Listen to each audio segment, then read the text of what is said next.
What is up, everybody? I'm Jeremy, and you guys are watching Morphs Inside the Coils.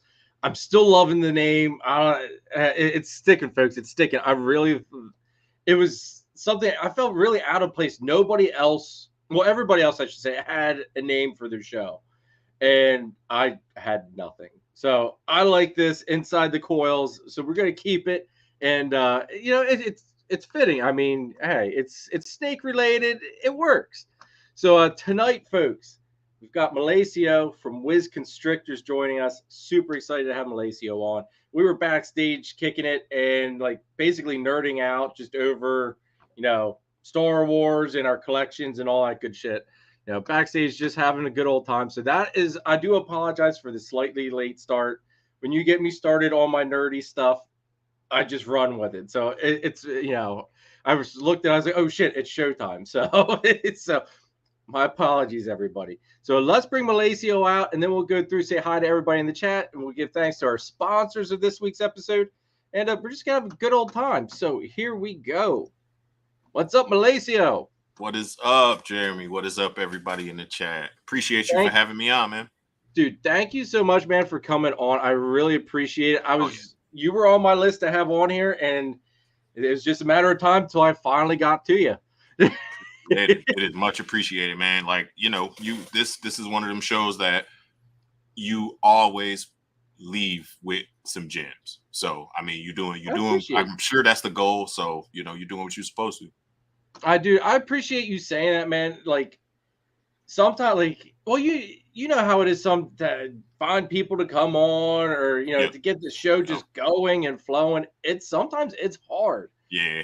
And I want to give you right off the rip, dude. I want to give you props on your show.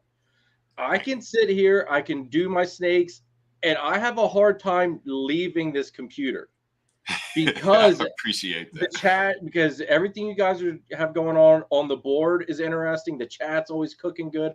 It's just it's chill, but it's very informative content the whole freaking way through. And stuff like that is things that I try to pick up and try to incorporate, into my shit too.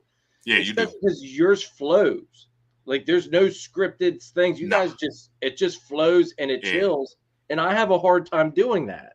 Yeah, it is hard to kind of let the wave go and just ride it, man. Sometimes, but that natural flow is amazing, man. Like stuff just kind of goes from one topic to the other naturally. You don't have to, hey, let me steer you over to this topic. It kind of just, it'll get there kind of thing. So.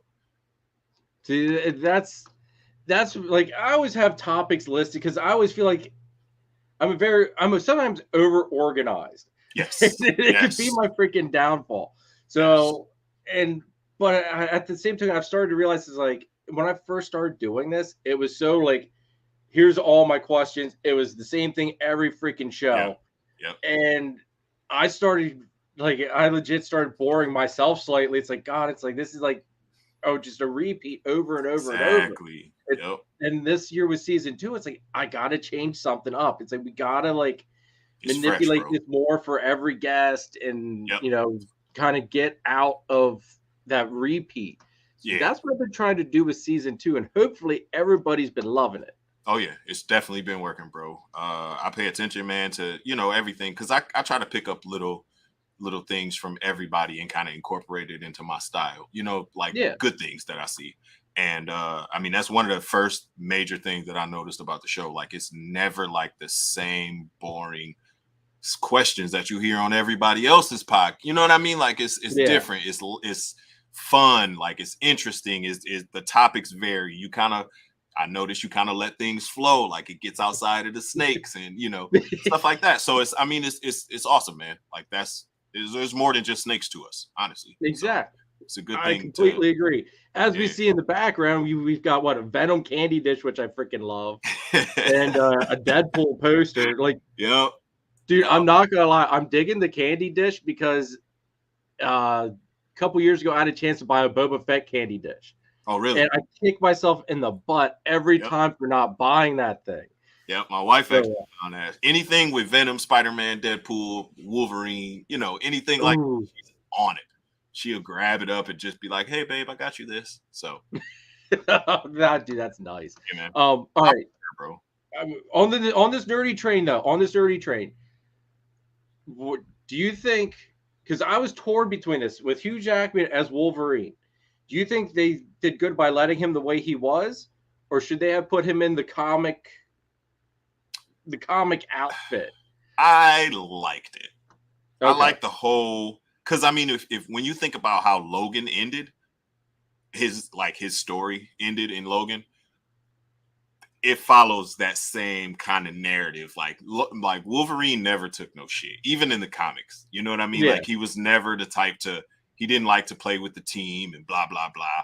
But like that progression, getting to see him like actually care for somebody other than himself in Logan with the little girl X-23, all that was really cool, and it was a more real life type of situation. So there was no reason to have like, that's bright yellow spandex or.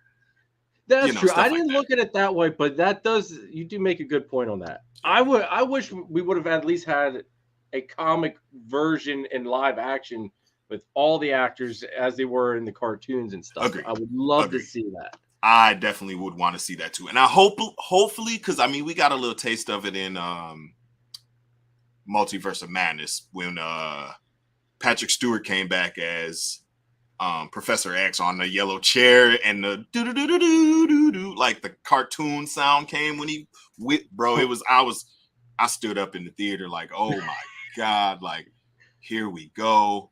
Oh wait, no, was this Doctor Strange?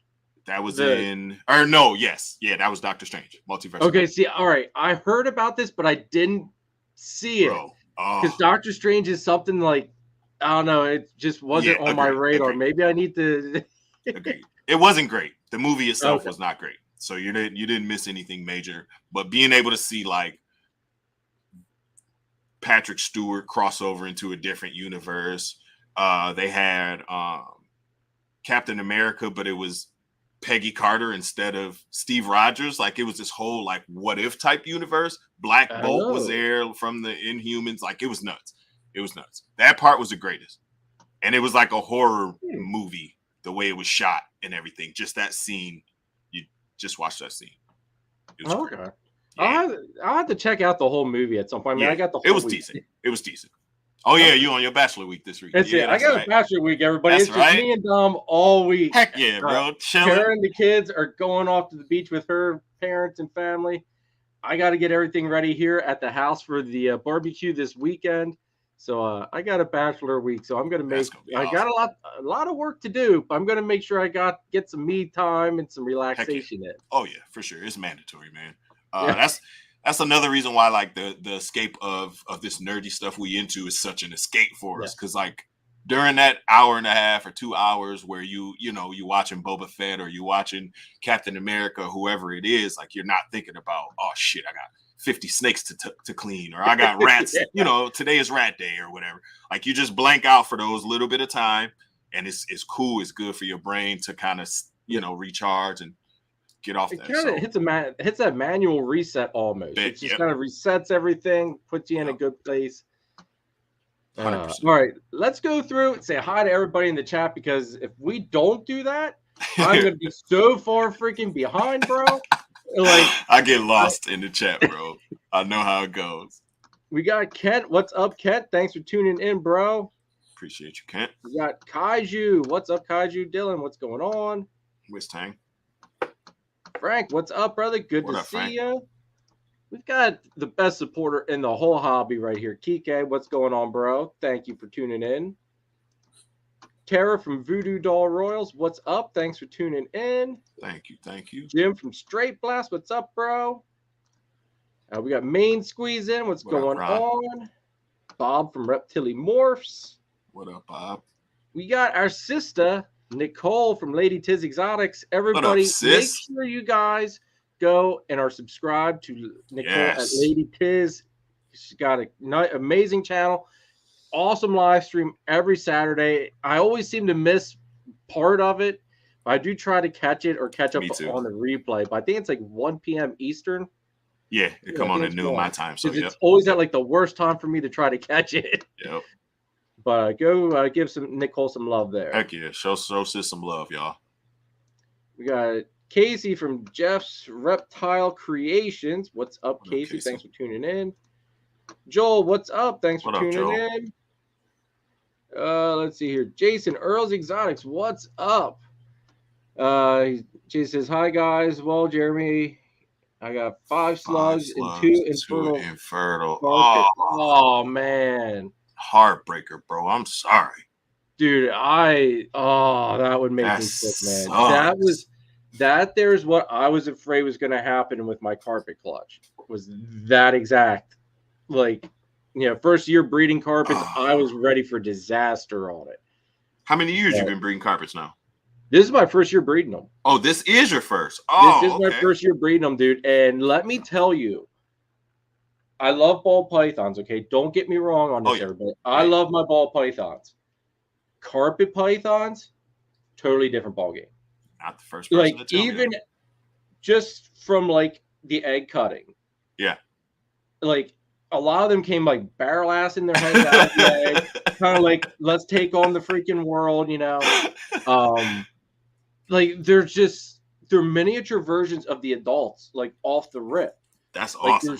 You could tell they're thinking, like the brain it's working. Not like a ball python where you look and they're just like, yep, I'm here, Yep. Yeah, exactly.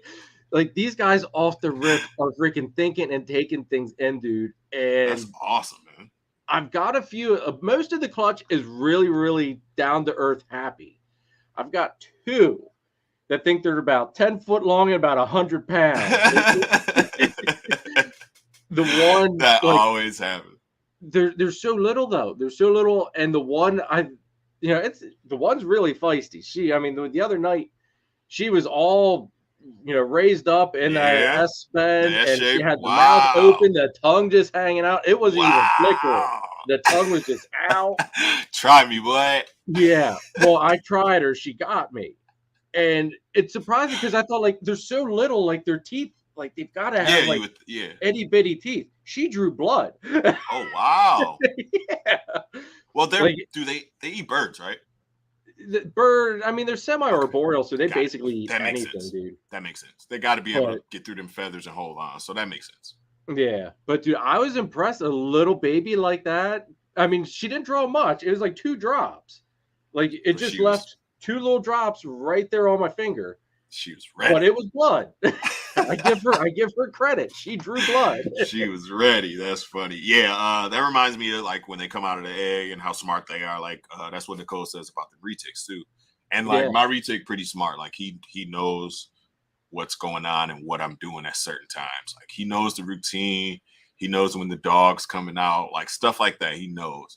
So they're definitely they're observant. Like like they're just always thinking, it seems like they pay attention to little details. Like if they feel like, I have the new PVC enclosures. If they feel me doing, because right there in the middle, there's like a little turn knob. Okay. I pull that out and it allows me to slide the windows open then. Got it. If they feel me doing that, if they're in one of the cages, the head comes poking out right away. Yo, what you doing? At me, dude. Yep, exactly. What are you up to out there? What you got? Yeah. Heck exactly. Heck yeah. But Jason, man, sorry to hear that, dude. That sucks. Man, that's rough. That's rough. I know. I didn't have that bad as luck hit me with, what was it, clutch 5, but disaster hit us this year. It was one of those eventuals, 3/4 of the clutch was slugs, and we got 2 fertile eggs out of it. That clutch hurt, but we at least got 2 fertiles out of it. So it's one of those. It's an eventual. Now, is it going to happen? But when is it going to happen? Yeah, exactly. I haven't had my heartbreaking clutch, and I was just going to say "yet" in capital letters. Yet, yes, it's coming, bro. And I pray it's not anything where I'm like, oh. That was the thing, dude. In our group chat, the one guy was dropping all these first-time females just laying slugs. And this was right about when my first-time girl, which was giving my first shot at Exantic clowns, was due to drop. Yeah. And it's just like, oh God, it's like, please no. It's like, please don't let this be that clutch. Don't let this be that clutch. Yeah. Thank God it was not that one. Oh, thank you. Oh, I was about to be extra sad. Oh, dude, I was on pins and freaking needles until that clutch dropped. And when I saw how good it was and we pulled it, I was just like, thank you. Exactly. Now I just gotta wait for the other 55 days now we gotta hope the odds not shine upon us. And the guys after that. One. Exactly. One. Yep. But anyway, all right, we'll get to Evan Kolstad. Evan, what up, man? Thanks for tuning in. Appreciate you for stopping through, man. We got Jolly in the house. Holly, what's up? They are moving. I forget where they're moving to, but apparently they're moving. I think they're moving northwest. Oh, really? I think. I know they're moving from Florida. I'm pretty sure they're moving northwest because they said that next year for the Breeders' Barbecue here, they're going to be here. So they've got to be moving somewhere. Nice. So good to see you guys in the house. Thanks for joining us tonight. Appreciate you. We got Ray in the house. Another new podcast there. Ray. Everybody go check Ray's podcast out. I don't know the time, so Ray, put it in the chat what time your podcast is. I've been catching replays, and I didn't know you must. Did he start like a whole new like name and everything? Yeah. He changed his name around. I didn't even know. I want to say it's 4 Central. I think it's 4 my time. I'm pretty sure it's 4 o'clock my time. Okay, so it's probably 5 Eastern. 5. Yeah, I'm pretty sure it's 4 my time. Okay. But Ray, drop that in the chat there for everybody. So that way we can all make sure we're subbed and yeah, it is 5 p.m. Tune in. We got Eric's Morph Factory. What's up, dude? Thanks for tuning in. Appreciate you, E. Jason says had a bad clutch of Poplin carpet pythons. Mama gave me 5 slugs, 2 infertile. She had one stuck. She was all good. Man, everything got to go up from there. Then at least. Yeah. You experienced it all. 5 slugs, 2 infertile, and you had stuck egg. That there's Pat. What's up? Dragon Soul Reptile. That's another guy right here where I got to get on this live stream here.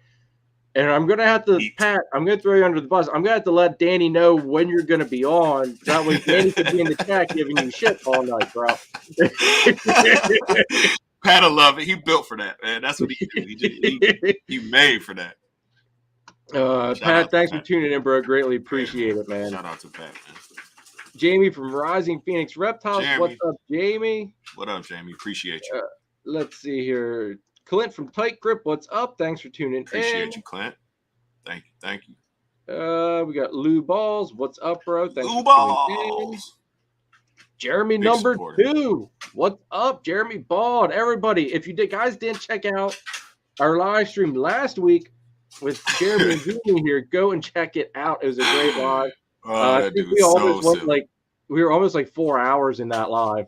We got off and I was like, I was tired, but it was a great live. So go check that one out. And Jeremy, thanks for tuning in, bro. And thanks for being on last week, man.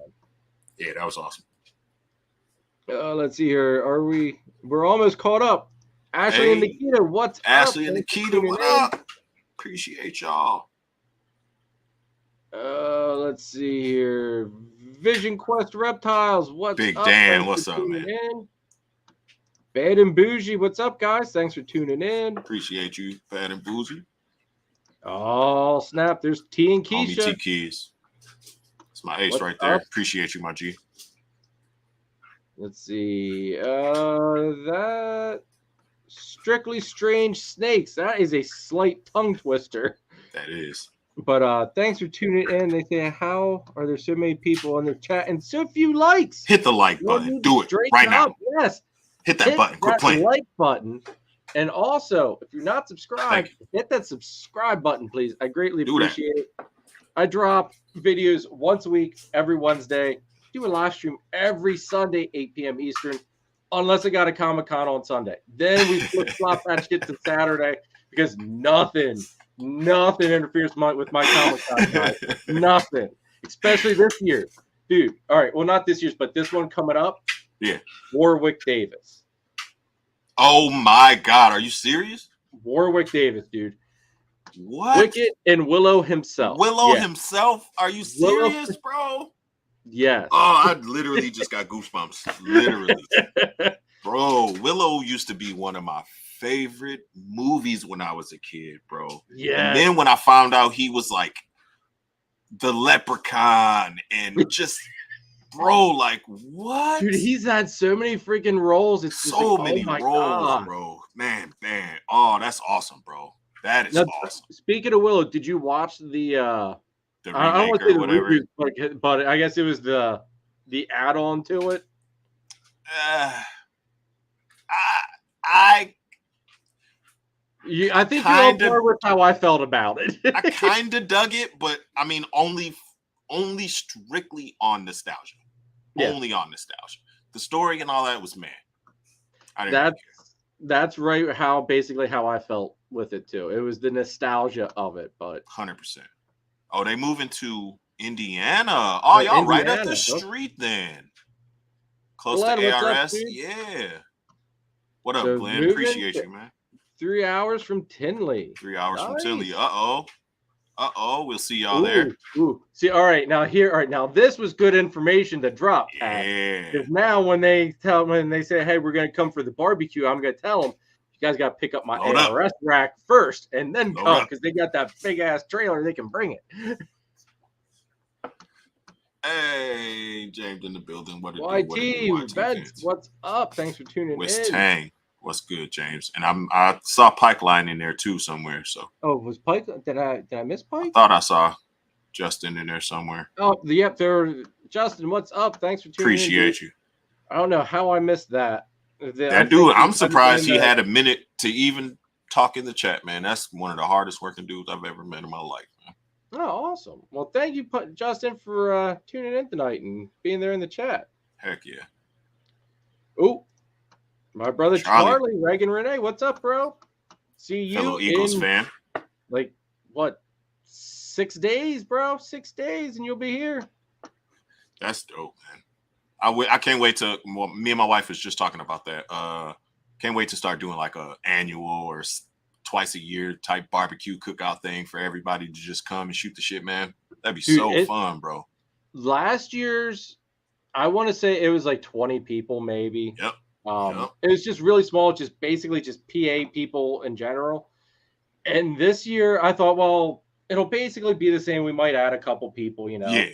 But it's like exploded somehow. Like I'm sure there's probably people coming. I don't know that are actually just because I've had people message me saying, "Hey, so and so was telling me about this. You know, is it okay if we come?" I'm like, "Oh yeah, sure, whatever." Yeah, you know. Yeah, exactly. But it's just like, all right, how many people are actually coming that I don't know? That's awesome, bro. But that's gonna be awesome. I mean, it's picking everyone's brain and. Yeah. Dude, it's going to be, I mean, last year was hard to talk with so many people, you know, trying to cook or keep everything flowing, have a good time. This year, I think I'm just going to be dead by the end of this night. Heck yeah. Worn out. Yeah, man. Be on Adam's show Tuesday. Oh, that's right. Charlie's running Adam's show on Tuesday. That's right. Cool. Proper Royals? That Adam? Yep, Proper Royals. Okay. Yeah, he's running Adam's show Tuesday night because Adam's still on vacation, and Adam will be here for the barbecue. He's going to swing by on his way. He's going to crash here Friday night and Saturday night, and I think he's heading back home then on Sunday. But we're going to have Nicole right there too. Nicole's going to be there. Yeah, Nicole. Yeah. This time, girl, even if it's raining, remember, it might be sunny here. It was raining in Maryland, and she was like, "Oh, I'm not going to make the drive," and we told her, it's like, just come up. It's fine. It's fine. She got here and she said it was like a line. When she crossed over, on it, like the sun came out. And the best part was too, dude. She even, because I had a drawing thing where I had a box of sheds, shed skins. I had everybody guessing how many sheds were in the box, and whoever would win was going to get a free shirt. Oh, nice. Everybody had their guesses in for like an hour. And then they're like, when are we doing this drawing? I was like, we got to wait for Nicole. She's on her way. Nicole comes, writes down a freaking number, and she nails it right on the spot. What are the odds, man? Absolutely. What are the odds? Wow. He says, I'm going to try and pop up for a few. T, you mean you coming up here for a few? Like, are you really going to make a drive up to here, bro? Because if so, freaking awesome. That'd be crazy. Or are you popping up to see somebody else? I wonder. That dude be moving. Ooh, snap. He might be coming up here. Shit. Right. Let's go, T Keys. All right, bro. Globetrotter. Awesome. Luke, what's up, dude? Thanks for tuning in. What up, and Luke? I want to say hi to my brother John and Christine from Triforce. What's up, guys? See you in 6 days. Appreciate y'all. Oh, he flying to Jersey. That's right. His family from up there. That's right. Snap. All right, dude. Yeah. He up there. That's right. Yeah, get your ass over here, T. I'll send you my address and all that shit. Message me either now, during the live or after the live or whatever. That's dope. And I'll get you my address and all that shit, dude. That's freaking dope. Awesome, man. Hell yeah, bro. I love this community, man. God. Dude, this community, I forget who I was telling. As a customer, we were talking. Yeah. And it's like this community is like no other. I mean, there is some bad apples. There's some crap drama that goes on in this. But 98% of the community, freaking fantastic and awesome. Amazing. No issues at all. It's probably more like 99%. It's just a couple of those bad apples. Couple of knuckleheads here and there. Yep. 100%, bro. They're ready to party. All right, guys. Man, I'm jealous. I immediately got jealous. Nicole, dude, Charlie, you. Next year, man. Keys. I know it's a drive or a flight, but next year. Is it always right around the same time? I try to do it every year right around the 4th. Okay. Next year, I'm hoping to do it the week of the 4th. A lot of people take that week off anyway. Yep. And I got, the issue that I run into is a guy that's got a little bit more seniority than me and apparently has no life at all. Wait till we all get our vacation days at the beginning of the year and puts in for every freaking week that has a holiday to it. And he takes them all from us. Gotcha. And since there's only 3 crews, if one has off, it screws everybody else over. Yeah. So it's, man, I told my bosses, like, next year, I better have this off or we are going to have some problems. I've had enough of this crap to get screwed for every freaking year for the past, like, 10 years. Shit's getting old, man. I agree, man. We're going to have a problem, boss. Yes. For real. All right, let's thank the sponsors let's thank the sponsors of this week's episode, and then we're going to get into this show. Let's see here. We've got my brother Nathan at Infinite Possible Pythons, folks. If you want to get into the Bang Project, this is the guy you need to talk to right here. He will get you all set up. I do know he has been releasing a few things Bang related out into the public. So hit Nathan up if you're interested in getting into the Bang Project. Excuse me. He's also working a bunch of other awesome ball python projects. Kahua geckos, Leachianus geckos, crested geckos, and scaleless corn snakes. So hit this man up if you're interested in any of those. Plus, he is your one-stop shop for all of your branding needs. So if you need tablecloths, the big banners for at shows, anything like shirts, hats, stickers, business cards, all that shit, any type of side banners, Nathan can hook you up. Like I said, he's your one-stop shop for all of your branding needs. So hit him up. Everybody's links are in the description down below. So make sure you guys go and check them out, please. And we've got my brother Chris at S Reptilia, which is your one-stop shop for basically all of your reptile needs. If you need a ball python, blood python, boa, colubrid, he's got you covered, folks. He's got some beautiful pine snakes he's working with. The blood pythons this man has is out of this freaking world. I think Kike has one, if I'm not mistaken. And that thing is absolutely stunning off the hook. So hit Chris up for that. If you're on the eastern side of PA or don't mind driving to the eastern side of PA, Chris also breeds rats.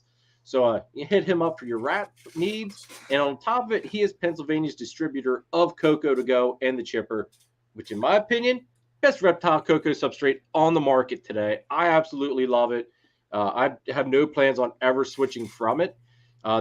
It doesn't. I have not had it really mold on me at all that I've really noticed. Maybe if you like would soak it immensely forever and it might mold. I don't know, but I don't have any molding issues with it. It doesn't taint your water at all. If your snake fills its water bowl up with it, you scoop it out and it's still clear water. So definitely hit Chris up if you're interested in getting Cocoa to Go or the chipper. And we've also got these wonderful people. Gettysburg Reptile Expo, LLC is located at the All-Star Event Complex in Gettysburg, Pennsylvania. A 45,000 square foot venue with 125 plus vendors and top quality breeders, along with 270 plus tables. If you're looking for a python, boa, colubrid, gecko, lizard, or amphibian, you've come to the right place. Doesn't matter if you're a breeder looking for that missing piece to your project or a pet owner looking for your next scaly friend, Gettysburg Reptile Expo, LLC has you covered. Need an incubator or rack system? They have you covered with sea serpents set up there to meet all your needs. The next show dates are March 18th, July 15th, and November 11th of 2023. Show times are from 9 a.m. to 4 p.m. Make sure to check them out on their website, Instagram, and Facebook. Mark your calendars because this is one show you don't want to miss. So I'll see you at Gettysburg Reptile Expo, LLC.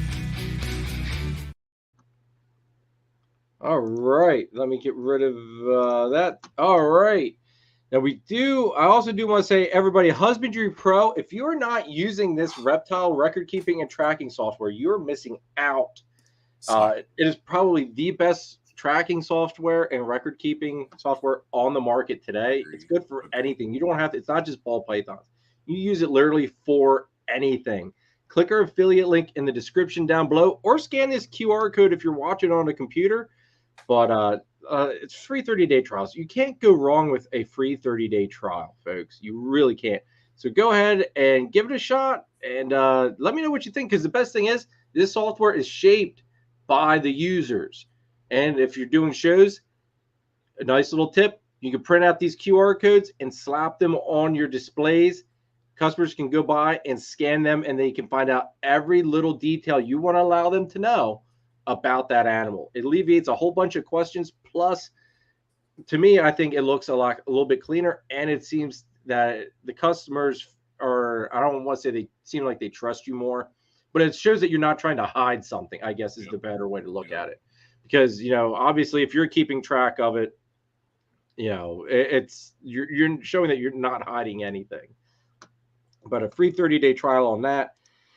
And also check out Redline Shipping. Use this code Robin60, 60% off 2 shipments. I think I just used up my last time of using this code, but definitely a huge game changer on the price for sure. But let me tell you, folks, Redline has been the cheapest I've used so far, and you're not sacrificing any freaking quality as far as service, shipping, and any of that stuff. You're just getting a much better price than the competition, in my opinion, from what I've noticed. But definitely go ahead and check Redline out. Husbandry Pro is amazing, bro. Dude, yes. Like, you want to talk about something that make life easy, bro? Come on. How much time has it saved you? Like, just doing anything. Bro, it's insane, bro. Like, the only thing that takes time is when you first enter all your animals. Other than that, that's the worst. Other than that, bro, it is simple. Moving stuff around as easy as drag and drop, updating, changing feeding patterns, clutches, pairings, everything. Appreciate you, KG. What up, KG and D? It's amazing, bro. And I have not written anything down in I don't know how long. See, and that was one thing for me. I didn't like the thought of using a software to do all. I was always pen and paper. You can't go wrong. Yep. But the amount of time, and I got tired of having index cards stacked all over God's creation. Then you lose one and you have to search for the damn thing. This just alleviates it all. Yep. You just go over, you scan the freaking code, and you're golden. You can do, like, for me, I use my laptop to do like all the like the clutch stuff as far as converting your eggs into animals. Hatchlings, yep. Yeah, I do all that on my laptop just because for me it's a lot easier to do it that way. Typing is much easier. Yeah. And then you go through just scanning everything. It's, oh my God, so much freaking time saved, guys. Heck yeah, man. If you're not, like you said, it's 30-day trial, and you're going to renew it after that 30 days. Yes. Trust me. Once you realize how easy it is and how on point everything you can just look at everything and see what's going on at a glance on your phone. You know what day everybody got to eat. You know what day the last person didn't eat. You know when sheds happen. You know everything. So you've got the store feature. Yeah, store feature, man. With that. That store feature is nice, and now especially since you can link your store to Herp Social. Yes, gives you a whole nother selling platform, man. Very nice. It's definitely going to change the game. Tammy, what's up? Phil, what's up, brother? See you Phil? in 6 days, bro. Oh, that's Can't awesome. wait. That's a cool group of people you got coming up there too, bro. Dude, it's I'm still trying to figure out, like, how can I put it? I'm nobody. I am freaking nobody. And I feel the same way. From these crazy ass drives to just come hang. I mean, I know it's not all for me. I get that, but I try to wrap my head around why in the hell do they want to come?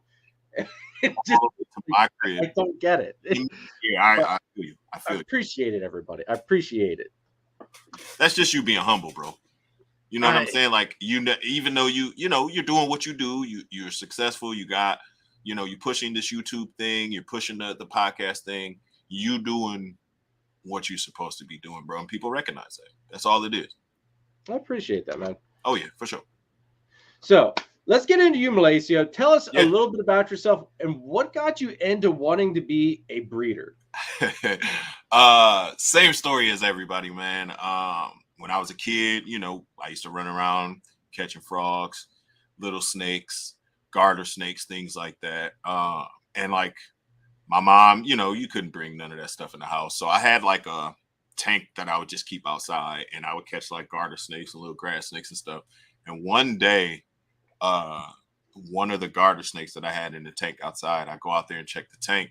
It was like 20 little garter snakes in there, bro. Like she gave birth overnight or something. And like these little, like how the carpet pythons, like the little attitudes they had, like everybody had their own little personality. I was like chopping earthworms into little pieces to feed them. Like it was just, I went through this whole thing, man. And then I came to the point where I felt like I could let them go. You know what I mean? So I went out and found a nice little piece of woods and let them go in the woods. And from then on, bro, I was hooked. Fast forward through life, you go through your wild stage, you go through like, you know what I mean? Like your 20s and early 30s, like you was, wilding. So when I came back and I found ball pythons again, all of a sudden there was like so many morphs, like stuff I've never even fathomed could be on a ball python. My wife was down for it. She's like, yo, whatever you want to do, I'm here for it. I'm gonna support you. We went and got a couple ball pythons, like Poshead Clown to Poshead Clown, and I ended up with a clutch full of normals. But the experience, the community, meeting all these people, Iron Dog and Kurtwood and Ryan from Little Feedings, and then like Keys, Bosa, Reggie from Reggie's Urban Jungle, like all these people, Antoine, like all these people started forming my circle. You know what I'm saying? And once I got placed in that circle, it was over, man. I had no problems, no negativity, no questions. This community's been amazing. I've been doing this now consistently since about 2018. Okay. So have you been producing since 2018, or that's just when you started doing? No, that's when I got my first like clutch. 2018. Okay. And that was the heck clown. The heck clown that was all normal. Okay. Yeah. Now, what was your second pairing After Your second that, clutch that you ever got. it was Leopard to what I thought was head albino. Still haven't been proved out yet, but Okay. I got, I don't know, 8 eggs from her first. She was a first time mom. I got 8 eggs from her. 6 of them ended up being leopards. Dude, that's not a bad problem. I love. Oh, it was great. Leopard, man. I love that. Was one of my favorite genes right off the bat. Just how dark they was and like the green color that they give off sometimes it was that amazing. Crazy freaking pattern. The crazy pattern, exactly. And I saw that Garrick DeMeyer had one albino, leopard albino, and I was like, oh my god, look how bright the whites are. You know, things like so. I was trying to make those, but it didn't pan out. But that was the second clutch I had, and then after that, like I've made like clowns, I've made cryptics, I made hypo clowns. Now that's probably I think that's the first double recessive that I made is hypo clowns. And nice. This year I got a chance at DG clowns and DG kryptons. So, oh shit, yeah, the progression, bro, has been crazy. Yeah. You're skyrocketing, man. Yeah, Holy man. crap. Yeah, man. So that's what I mean when I say I hope I, don't have that slug out happen there because I'll be so sad. Yeah, but dude, that stuff happens. Stuff happens. It does, but when it happens, you pray to God that it does not happen on those. Exactly.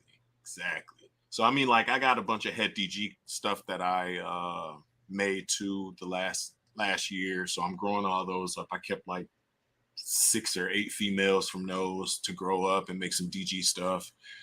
Next year I'll be working on clown pies. This year I'm working on more hypo clowns, adding some codoms and stuff into it. So that's pretty much the direction I want to go in. And then, it's lace everything. So I got to get lace into all that. Is lace basically like your favorite incomplete dominant? Okay. Yes. Now, what's your thoughts on lace compared to DG with now the whole DG? I call it the DG dilemma. Yeah. Because it seems like the community's like we were all like DG's great. Now we're like, yeah. So do you think lace is gonna slide into that spot? It's funny because last night, during my podcast, Ashley from Pipstalkers kind of hinted towards that. She was like, I wonder if the white lace now is gonna kind of take some of that momentum and some of that steam that DG was building up. And as much as I love lace and I love white lace, DG is still DG, man. Like, nothing that I've seen so far ages like DG. So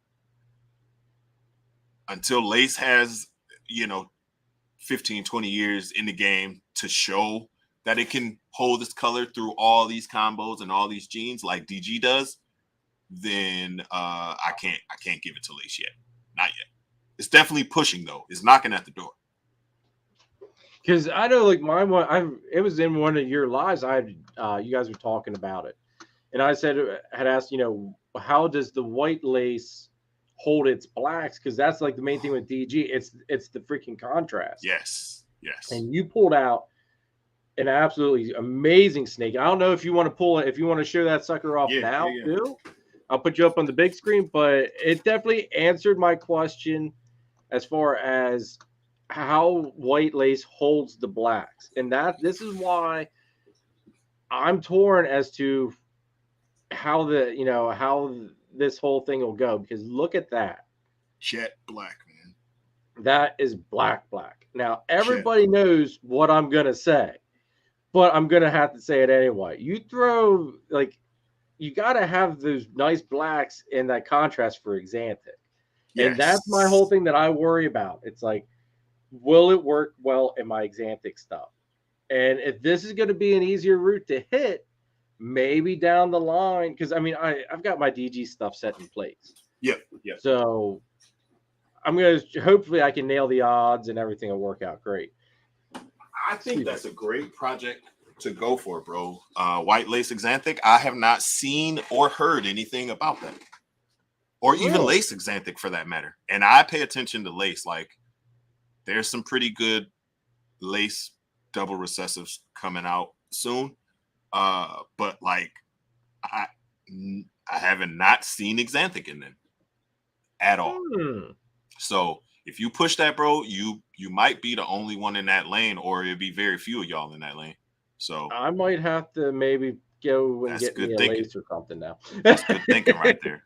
I'm all about, because that's one thing. Like I look at, like when I go to reptile shows, I look at what everybody else has, and what they don't have. Yep. You see, see a whole bunch of clowns and everything. You don't see a lot of xanthic at all. And the other thing you don't see a lot of are these guys. Yeah.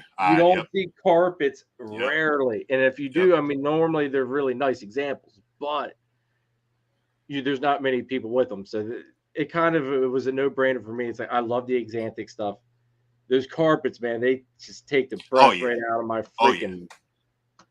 the contrast in carpets is insane, man. It is. Like, dude, the blacks on carpets are super, super black. They are, but they're also like all right. She's actually out. The mom here, I don't know if you can see her. She's coming out of the cave there. That's on the left. Okay. Her blacks are very, like you said, very black. The sire to the clutch that just hatched is on the upper cage. He's hiding. Okay. But his blacks are like a velvety black. Like they're black. Really? But he's got this velvet look to him. Okay. So it's really neat.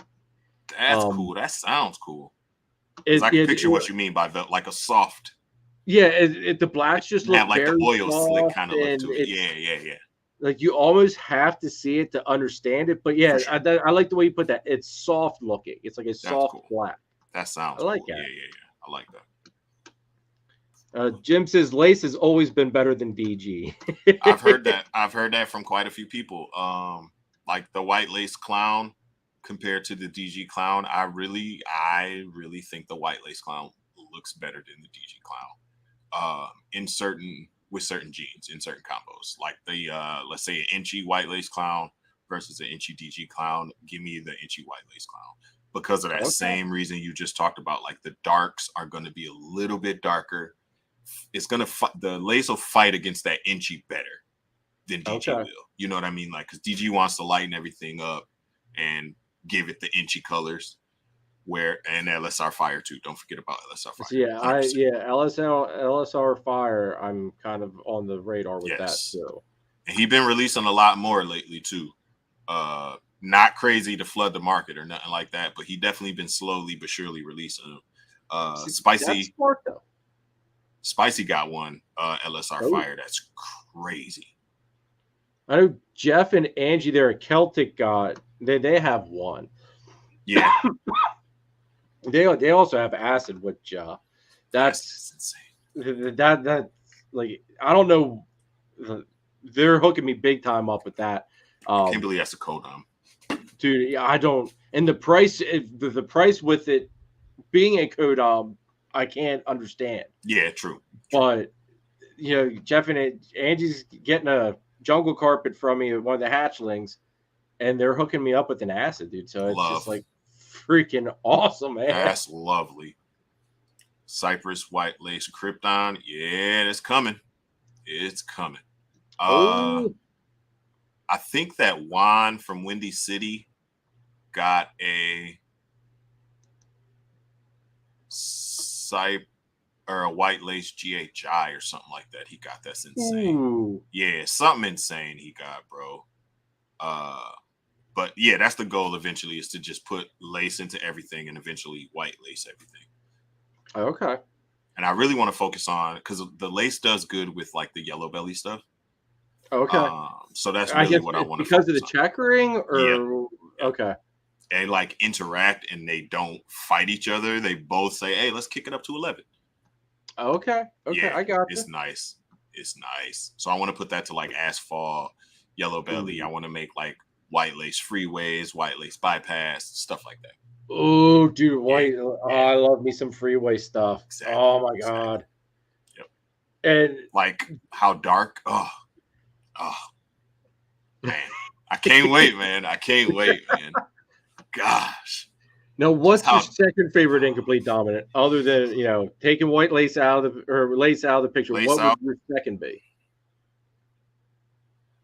Probably leopard still. Okay. Probably leopard still. GHI be close second, man. Ooh, I love GHI. Now, because there's supposedly two different lines of leopard. You've got the striped one and then just a goofy patterned one. Which one do you like better? I got them both, and I prefer. I'll show you the difference. I prefer the crazy one, the crazy pattern. Okay. Where are you?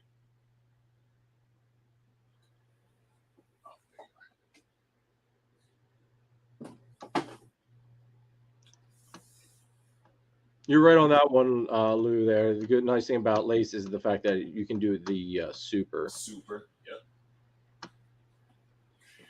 So this is what you think of when you think of leopard, just your standard. Yep. Super dark, got that kind of greenish army fatigue kind of color. Yep.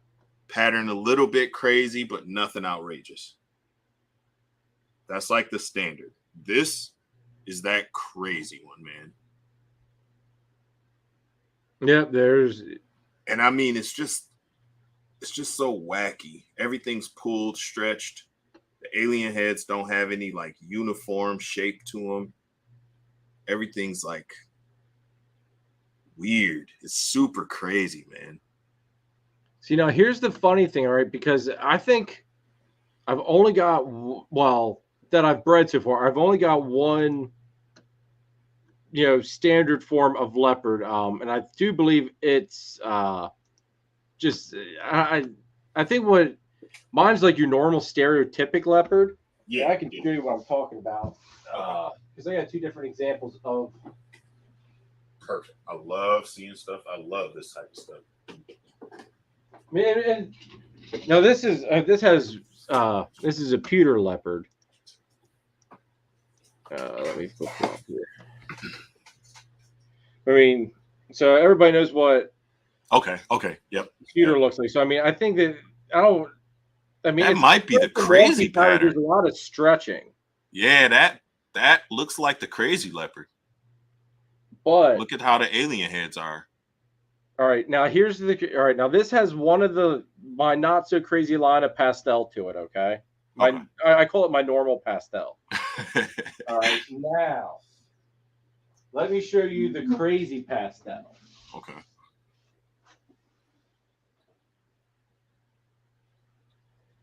And you can see it even just with the color too. Oh yeah. But she's a lot brighter. Look at the freaking much crazier pattern. Wow, bro. And the only thing it's the same mom. This girl's het clown, but she gets the crazy pastel line I have comes from my bumblebee clown. Wow. And I can pick out anything that has this line of pastel in my whole collection. Oh yeah. That is crazy. Everything, dude, that has this pastel line, the pattern's just whacked out 10 times more than what any other does. That's super wonky. Yeah, that's super wonky. Keep that line as pure as you can. Dude, I've got that. That's that line I used in my double het pairing for my Exantic clowns. Yep. So hopefully we can get Exantic clowns with that pastel line. And I do have it now in my Exantic line. So I'm super happy to get that in. Sweet. Heck yeah. So that meant a lot to me. That crazy, that crazy pattern pastel Exantic will probably be nuts. Oh, dude. That pastel just throws like patterns up over the freaking back. And I mean, it's everything really was like wavy and weird. Yeah, I like it. Yeah, it's freaking awesome. Heck yeah. But so all right, what are your favorite recessives now? Like, okay, I'll let you pick two, but I think I know one. I think I know your number one pick. Clown for sure. Well, I'll take that back. I like Krypton. I'll say Okay. Krypton over Clown. Yeah, Krypton over Clown, and then GG. Okay. See, damn it, I was wrong. I thought you were going to say Hypo because I hear you always. I do love Hypo. You're high on the Hypo train, and I've just started warming up the Hypo this year. Yeah, I do love Hypo. It ages so well, man. KG will say that he prefers Hypo over DG. Really? Yeah, because of how it ages. And it's hard for me to not agree with him, man. Like, it's very hard for me to be like, man, you crazy. But nothing quite ages like DG. But Hypo makes everything age well. Okay. I've not seen anything that looked bad with Hypo, even if it's a super pastel Hypo. Like, it still looks amazing. It doesn't brown out. The oranges still pop. So, yeah, the oranges do. You're right on that. I have noticed that. So, I mean, like I said, KG will say Hypo over DG, but I'm still DG, and then his team Krypton, man. Okay. Just because, like, the comparison of, like, a normal lesser Clown to a normal lesser Krypton blows Clown out of the water, especially with Bell stuff, which everyone, people don't really like Bell Clowns too much because of how they age. Like, I got...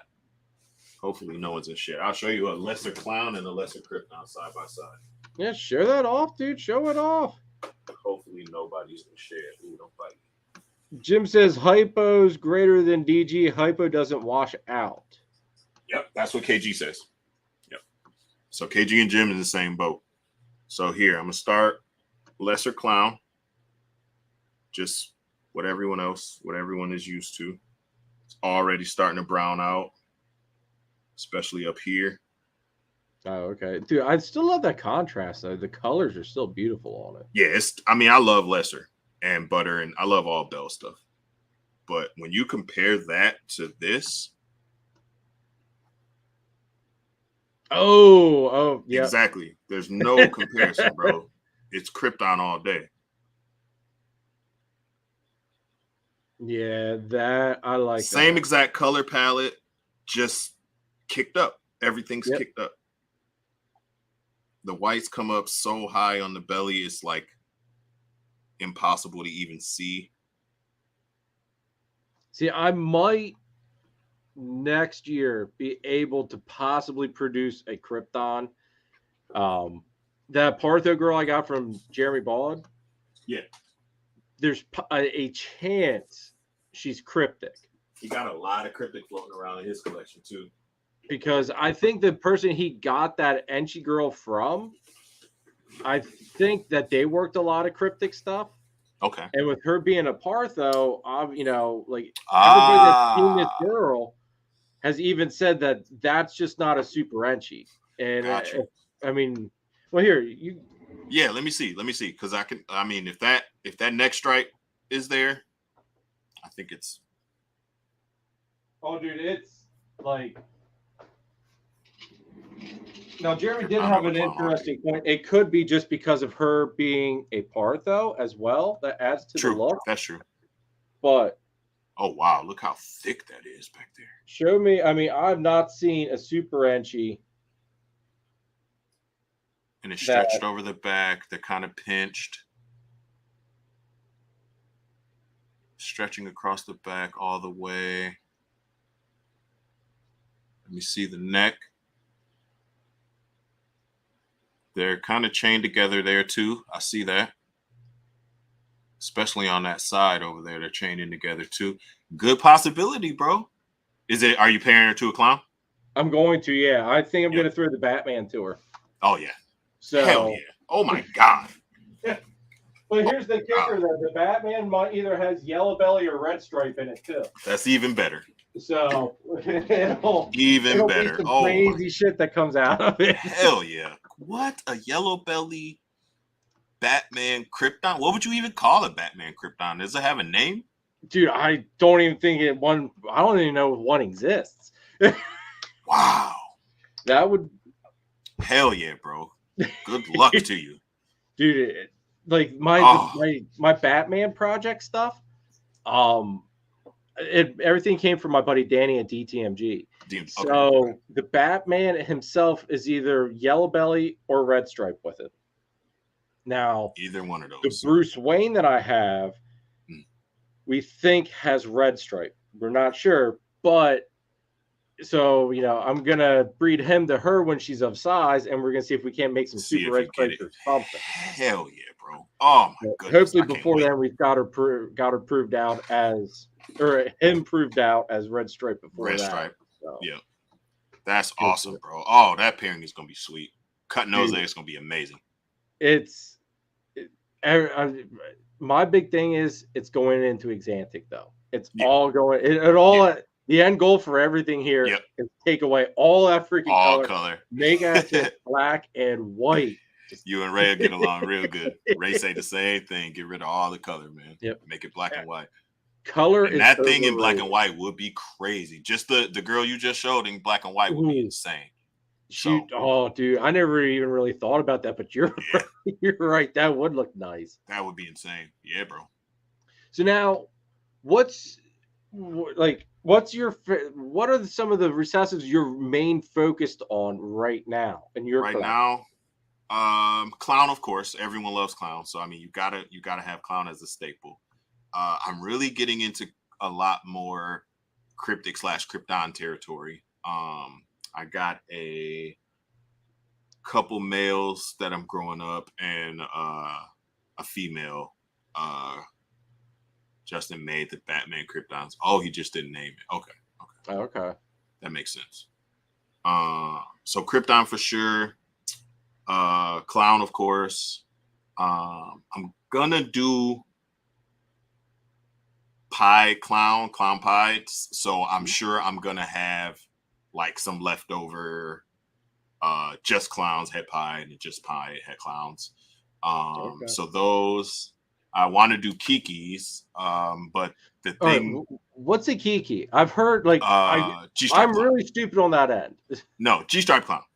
A G-stripe clown. Yeah, okay, I've heard clown. Kiki all over the place. Yeah. I'm like, and I've been lazy and I haven't looked it up, but every time it's like, all right, what the fuck is a Kiki? Ninja Ball Pythons was the first one to come up with that, and his daughter, I think, is named Kiki, so he named it after her. Okay, all right. That makes sense. The first one to push them, which is crazy that nobody put them two recessives together yet. But I mean, I think a lot of stuff gets overlooked. Like everybody's so.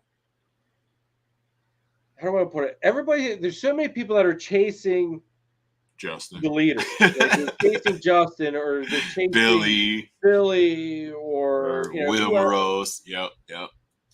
And I think sometimes people get so focused on chasing that they forget to enjoy all of this and go their own direction. Yep. Think and outside follow the box. Their own passion. I mean, you got to make stuff that is going to make sell and make you some money.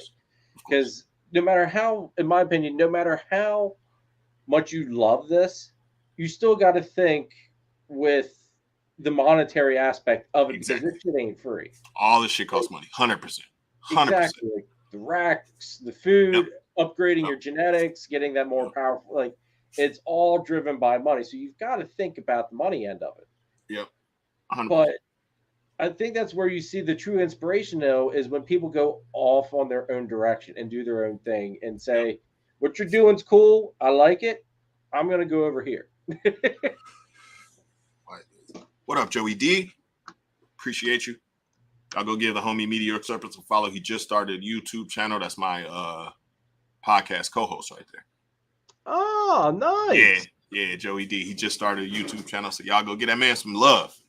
Joey, drop the link in the chat, bro. So then that way, when after this, I can go back and find it and appreciate you.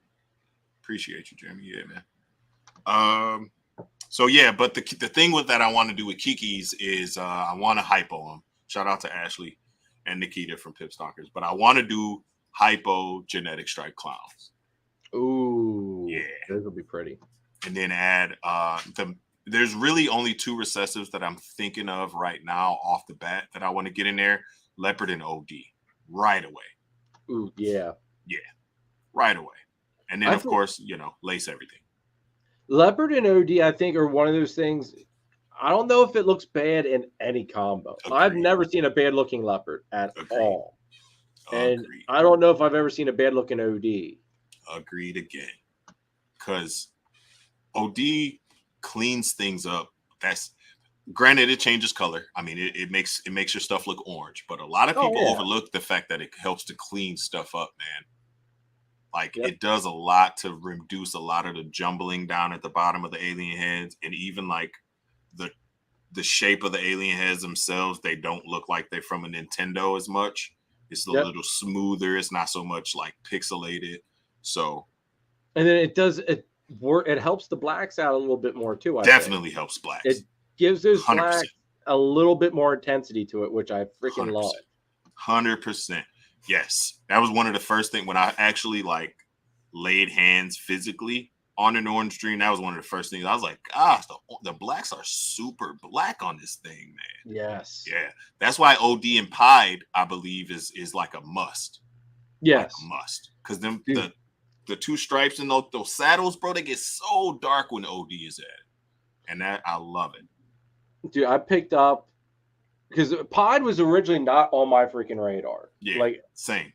It was something I was not planning on getting into. Yep. My main thing was Exantic, Cloud, and DG. That was it. I wanted to work my whole collection off of that to start, and then add in stuff as time went on. Somehow Pied came in here, and now there's probably as much hypo in here as what there is. So I'm trying to understand some of this here. But dude, the one Pied male that I got from Kai there at Lucas Landon, Enchi OD, possible Leopard Pied. Ooh, dude, so it gotta be low white too, huh? Oh, yo, dude. Oh, let's see. This boy here, I just love. Lucas Land, shout out to Kai, man. He got some heat too. Let's see here. Oh wow, yes. Yeah, bro. Oh, look at the orange right between the But I mean, look at all that freaking orange and around the belly. Yep. I'm digging that. There was Leopard in the pairing. I bought it as just OD Enchi. But I don't know, man. It may have Leopard in there. I've had a few people say that they think that they see Leopard in it. I kind of have to agree that it might be floating in there. I don't know. I think so too. And the sad thing is, this camera, I'm not going to lie, folks, it's not really showing the oranges. But if you take what you're seeing now and you actually saturate it a little bit more, you're going to actually have what it actually looks like. I could see the yellows and stuff in there too. Yeah. From like the Enchi. Yeah. Hell yeah, bro. That's awesome. Yeah, Pied, I mean, Pat just cut some hypo ultramel pies, man, and oh my god, man, them things look insane, bro. They look insane.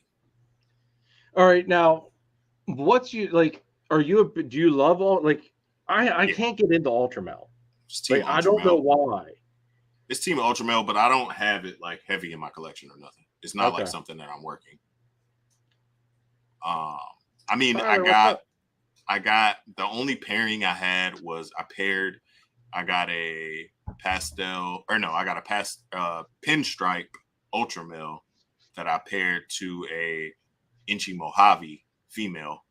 But then T Keys ended up winning that girl in my 500 subscriber giveaway.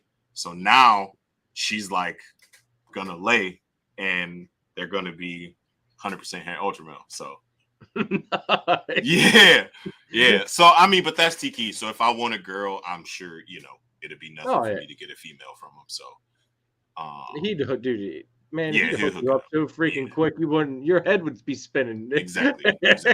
So I mean, it's a blessing that something like that can happen to somebody from me. You know what I mean? Like, so that's cool, man. And ultramel is great.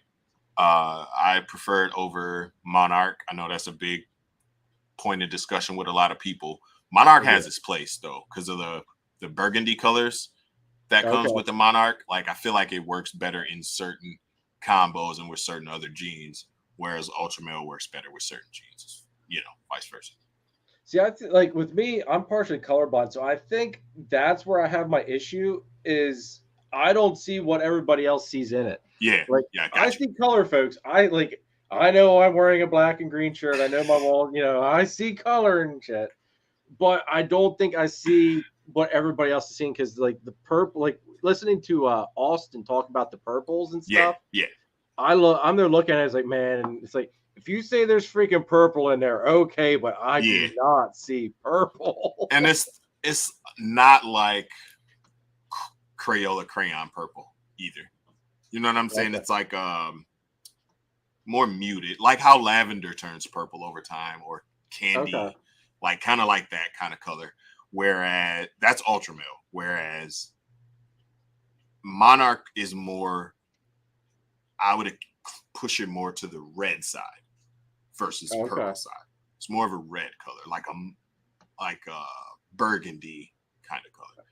You say anything about ultramel, and this guy will pop up. Kaiju will pop up out of nowhere, like a ghost. It's like if you say Candyman in the mirror 5 times, he appears. If you say ultramel 3 times on any podcast, Kaiju will appear.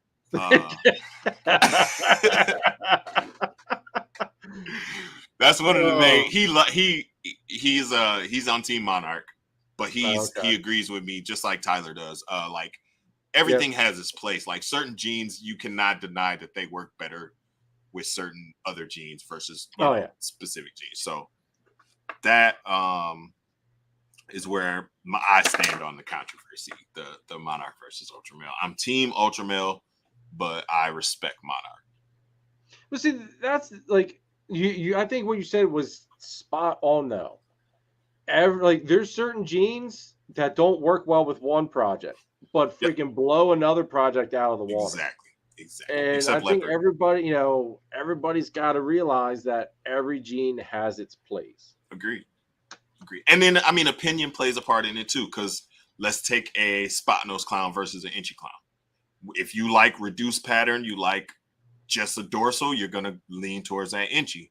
If you like chaos, you like a little more busyness, you're going to lean towards the spot nose. So both are beautiful to me. Like that, I don't prefer one over the other, but each one has its place. Like if I want to do more of a reduced pattern, I would steer towards inchy. If I want to keep going busy, I would steer towards spot nose.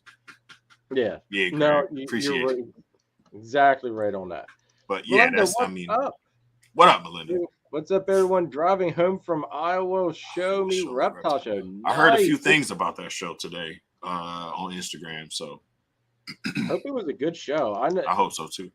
What, like, speaking of shows, have you vended yet, Wiz? Yeah, I vended. We actually vend show me shows up in Janesville pretty frequently. Okay. Now, what's your take on how the show scene has been as far as sales and all that stuff? Like,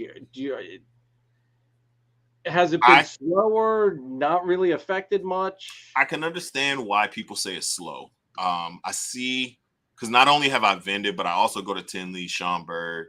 We're going to be going to Daytona. Been to Arlington, stuff like that. I like to watch like what goes on in front of certain booths. Like you can gauge how a show goes by looking at, 5 booths, you know what I mean? Or 5 tables. Yeah. I think a lot of sales are still happening. It's twofold. They're lower end sales. So you're not getting like your, $2,000-$3,000 snakes. You're selling $400 or $500 snakes, but more consistently. And then there's a lot less breeder to breeder sales at shows than there used to be. Okay. So that is another thing that pushes that dollar up higher. Because if it's a breeder buying from a breeder, chances are it's like a 5 gene with a head or triple triple head or something like this. So yeah, so the money issue, I don't fear it. I'm not worried about it. Everybody slowed down, which is a good thing because that's gonna it's a wave. Everyone slowing down is gonna lower the amount of production, the amount of animals, and then when the next wave comes, all these animals not gonna be available. So what is available is gonna push the price up again, and then it just goes on and on and on. Like there's no reason to freak out, in my opinion. dude, like for me, in my opinion, like you said, I mean, it's a wave. You just got to ride it out. I haven't really noticed a huge hit sale wise. Exactly. Like things are still moving. I had to ship out. I went through and I think I've listened to Billy too much for Mutation Creation. Listened to him too much. Billy, I sat in here one night listening to one of his rants, and it's like, okay, I really don't need this snake. I really don't need that so much, bro. So, like, I had to ship out my OD Bumblebee, which I swore up and down I was not going to get rid of because that boy is so freaking crisp and clean and looks out of this world. No wobble or nothing, dude. Beautiful snake. And I sat here, it's like, man, it's like, I got nothing really to throw him to because everything I'm throwing has recessives tied to it. And he doesn't have a recessive in him. So it's like, all right, you're going up on Morph Market. And then I needed to get rid of this Enchi Yellow Belly that I had because I bought his brother from Nathan at Infinite Possible. Bought his brother, which is a Mardi Gras. So I needed that. Exactly. Yeah, see, I needed that asphalt because I bought him as a yellow belly asphalt or possible, yellow belly or asphalt. Yeah. And the test came back from RGI. Granted, it was right around the time when they were pulling the test due to errors. So I was like, I don't know if I quite trust that it's a no, but I don't know, Same. I'd have been the same way, bro. Dude, it was tough. And I was talking to Nathan. He goes, well, I've got his brother I was going to hold back, but he's just sitting here. I was like, what's the odds that I can get his brother? Because if you want it, just come get him. It's like, awesome. That's love. That's what's up, man. Heck so his brother's here. So I sold the Enchi Yellow Belly and the OD Bumblebees going out Tuesday. So, put it this way. You know how everybody hates Spider? Yeah. I've gotten so many hits on my Spider stuff that my jaw drops. Now, not all of it leads to a sale, but I've got stuff on there that's double head, Exantic DG. Granted, they're normal double heads that just sit there. Yeah. Nobody messages or inquires. What's up, Mr. So I throw up a Spider that's het DG, or I've got a Spider that's het Exantic, 50% het clown, and I get hits on it. It's just like people love Spider, bro. Everyone is a closet Spider lover. Man, all right. I know this is about you, bro, but you saying that, all right, how can you not? Because I got to show this guy off. And like you say, like OD and Spider, bro, there's nothing. It's hard to get a 2-gene combo that's as crispy as an OD Spider. Or an OD bump. Yeah, see, look at that. How can you not look like that. This? Crispy. Look at those straight lines, bro. Super. Yeah, exactly. Closet Bumblebee haters, bro. Show your head, dude. Trying to hide. Come on, man. Trying to hide. There it is. Oh, look at that. But I mean, I just love that he. I got one in the incubator right now. Spider. Hopefully, it's a Russo Spider head DG. Oh, okay. Yeah, and it's beautiful, man. Like nothing. I don't know. I wish it didn't have the negativity, man. Because Nicole, I think Nicole from Lady Tiz was the one who said it. Like, if Spider didn't have the wobble, it would dominate the entire ball python industry. 100%. Yep, I totally agree. Now, this guy, like, this is the first time I've left him hang like this. Like, I mean, he's actually there. At first, he was acting a little goofy. Now he's kind of half-ass acting. Yeah, once they get it together, and that's another thing. It's a lot of it has to do with like the stress level. Yeah, like see there, he's just hanging down. Like, oh shit, what's going on? Yeah, he found his way up. He's not upside down. Exactly. Yeah. Like, as soon as they kind of calm down and okay, I'm not getting eaten right now. Let me relax. Yeah, the world is not coming to kill me. Yep, they get it together, man. But no, dude, like Spider does things like you said. Like there's nothing else that can compare. That can touch it. Blue Zombie says, Jeremy, that is clean. Blue Zombie, You should see his sister if you want to see clean. I would show her off, but she's deep in shed. But she looks terrible. But his sister, man, she takes it up a couple notches, man. Like, and it would, like I say, it would dominate. It would 100% dominate the market because, like you say, pastel, like a bumblebee OD is insane. Oh, here, I'll show. Insane. That's one of the most beautiful snakes out there. Now this guy's got some age to him. Yeah, see, he's from my very first season. He's going on 3 years. Look at the oranges and the yellows still. Heck yeah, bro. Is he got vanilla in him too? No, dude, this is just OD bumblebee. Wow. Yeah, that's a prime example. No wobble whatsoever. This guy has zero wobble, dude. 100%. No wobble. Like freaking solid. And it hurts to get rid of him. Yeah. But like Billy say, bro, I feel you. Billy make you realize that you are wasting time, money, and space. Yep, exactly. And that's right now, because I'm a little low on space because I got to sell some of these babies because I need to get more 55-40 space. Yep. I got to finish because I buy things by like the tiers. I don't buy just the full rack. I kind of buy and grow slow with it. So I need to get more 55-40 space this year. Yep. So I got to sell some of the babies, take that money and reinvest it just because I try not to suck anything out of the family money anymore and just make it all recycle the snake stuff. Yep. And that's the goal. Yeah, exactly. And I mean, my wife she does enjoy like sneaking and buying me snake things. Like, oh, hey, babe, by the way, there's a ARS level coming for you. Like that kind of thing is like awesome. Yeah, like she does stuff like that. Your wife needs to talk to my wife. Like she'll buy like the whole rat system, like the watering system. Like I'll just mention it, like, yeah, it's about time for me to change out because the hoses get gunky and like the water doesn't flow good and the dust gets all in there and stuff like that. So I'm like, yo, it's getting close to time for me to get a new. And next thing I know, there's a Reptile Basics package at the door. And how often do you have to do that? I do it every year. Okay. I don't think you have to, especially the way I do it now because I have what they call a clean out plug at the bottom of the rack. So you got 5-gallon buckets up there. You get a 5-gallon bucket or whatever you can catch the water in.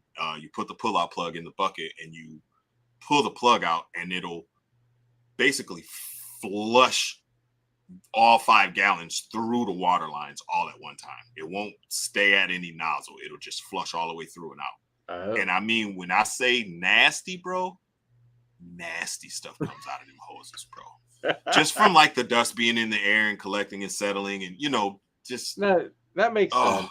It's so gross, bro. And then I never like go out there now. I'll never go out there and have to like undo a nipple and like clean out a nipple because it's clogged. Like it never happens now. And that's just once a year. So. Okay. Yeah. Chris, what up, bro? Thanks for tuning in, man. Heck yeah, man. And thank you, Chris, as well for sponsoring the channel, bro. I greatly appreciate it. Super cool cat, man. And I'll be seeing you, man, in 6 days, bro. That's awesome. Can't wait. Melinda so says, many cool people, dude. It's a blast. It's you next I'm year, jealous, man. You bro. guys. Yeah, I'm gonna make my way up there. It's a freaking. That sounds like a blast. It's man. a blast. Melinda and says, then being able to meet these people without, being through a screen is awesome too. Oh, hell yeah, dude. Hell yeah. Melinda said she offered a black pastel pied paired with a mahogany het pied for $1,200. And no takers? Wow. Damn. Black pastel mahogany. What is that? Suma or not Suma, but panda pieds? Potentially. Does black. All right, now this is where my stupidity goes into it because I'm still, Yeah, I don't know that either.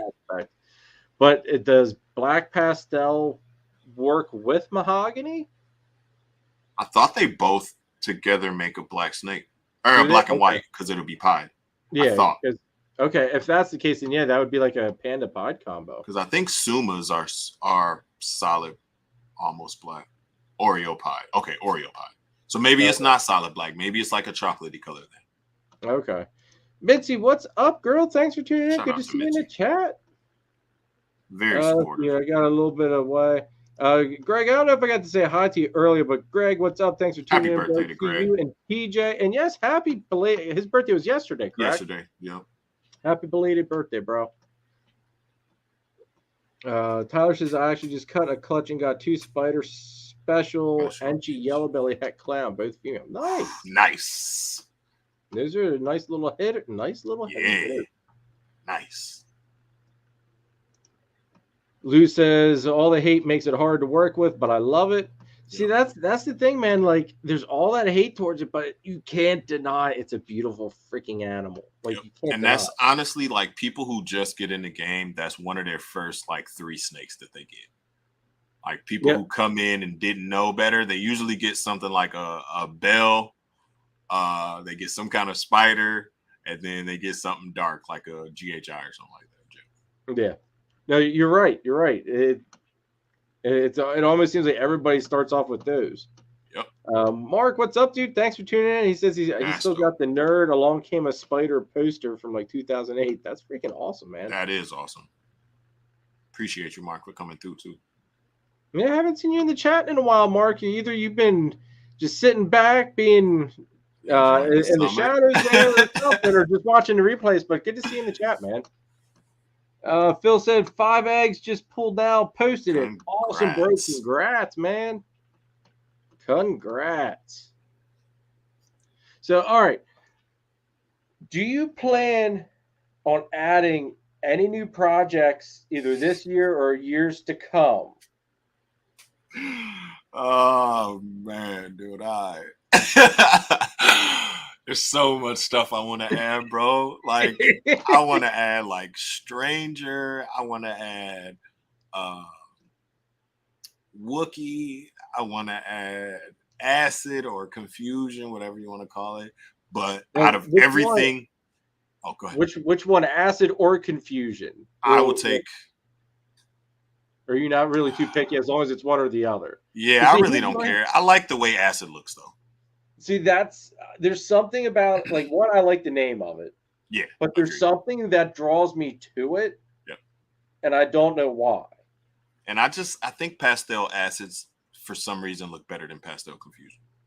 Okay. For some reason. I don't know why, because, I mean, generally they look alike, but it's just something about the Pastel and Acid together that makes me very happy inside. I like that. It makes me happy inside.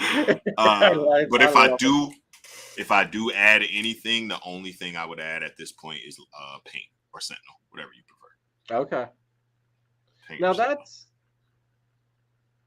all right.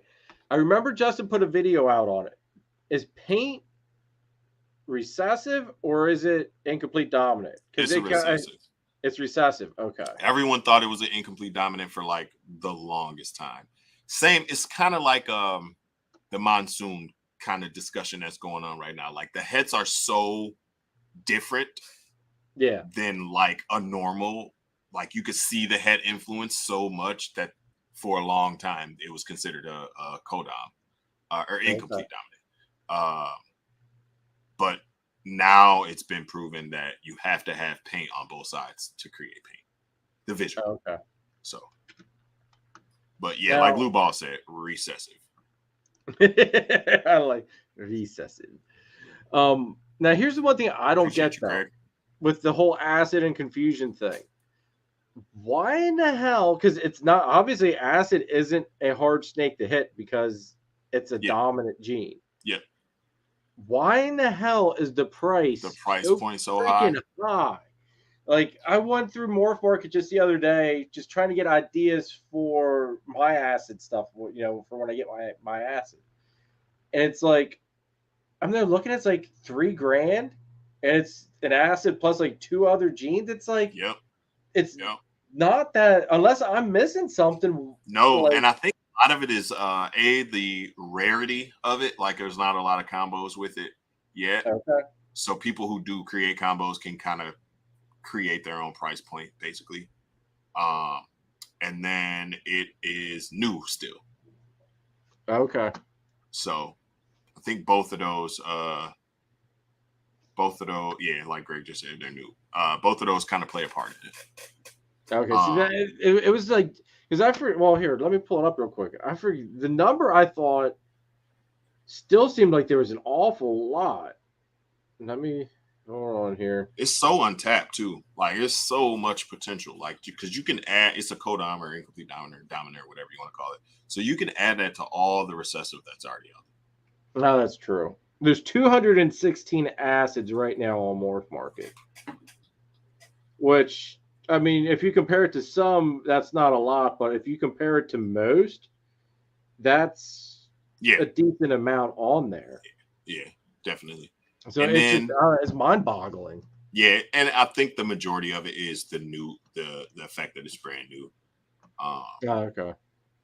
So it's not in a lot of recessive. You can't find too many acid het somethings without coming out of your pocket. Well, I know John Digg has an acid TSK Xanthic on Morph Market, and that thing, man, made my jaw freaking drop. I bet. I'm gonna check that out after this. Dude, check it. I definitely will check it out. Gorgeous. I hate getting on Morph Market though. And Morph Market is. Oh my god, bro! It like 2 hours go by, and I'm like, well, time to go to bed now. I didn't do nothing for the last 2 hours but scroll and wish. My wife, she always asks me, "What takes you so long in the bathroom?" Yep. And it's just like, it's like I'm either on YouTube or I'm attempting to stay off of Morph Market and failing miserably. It's like I get sucked in. It's just like 100%. But no, if you want another awesome looking snake, dude, look up. It's acid leopard. It's an acid leopard bumblebee. Ooh. It almost looks monsoon. Ooh. I bet. But it's got a very tan color to it. Almost, okay. I don't want to say khaki, but maybe a shade or two darker than khaki Okay. color. Okay. But it's very spotty and the pattern's very kind of whacked out. Beautiful freaking snake. I'll check it out. Definitely. I saw that, and that's what sold me on it. Definitely check it out. And I think the only reason, because that snake's been on there for a while, I think the only reason it's still there is the spider. Yeah. I would lay a bet on it. Yep. I wouldn't doubt it. People see spider and they turn away right away. Yeah. No matter what's going on with it. But dude, I saw that and my brain kicked into gear. Like I'm there thinking, it's like zebra bees are freaking phenomenal looking.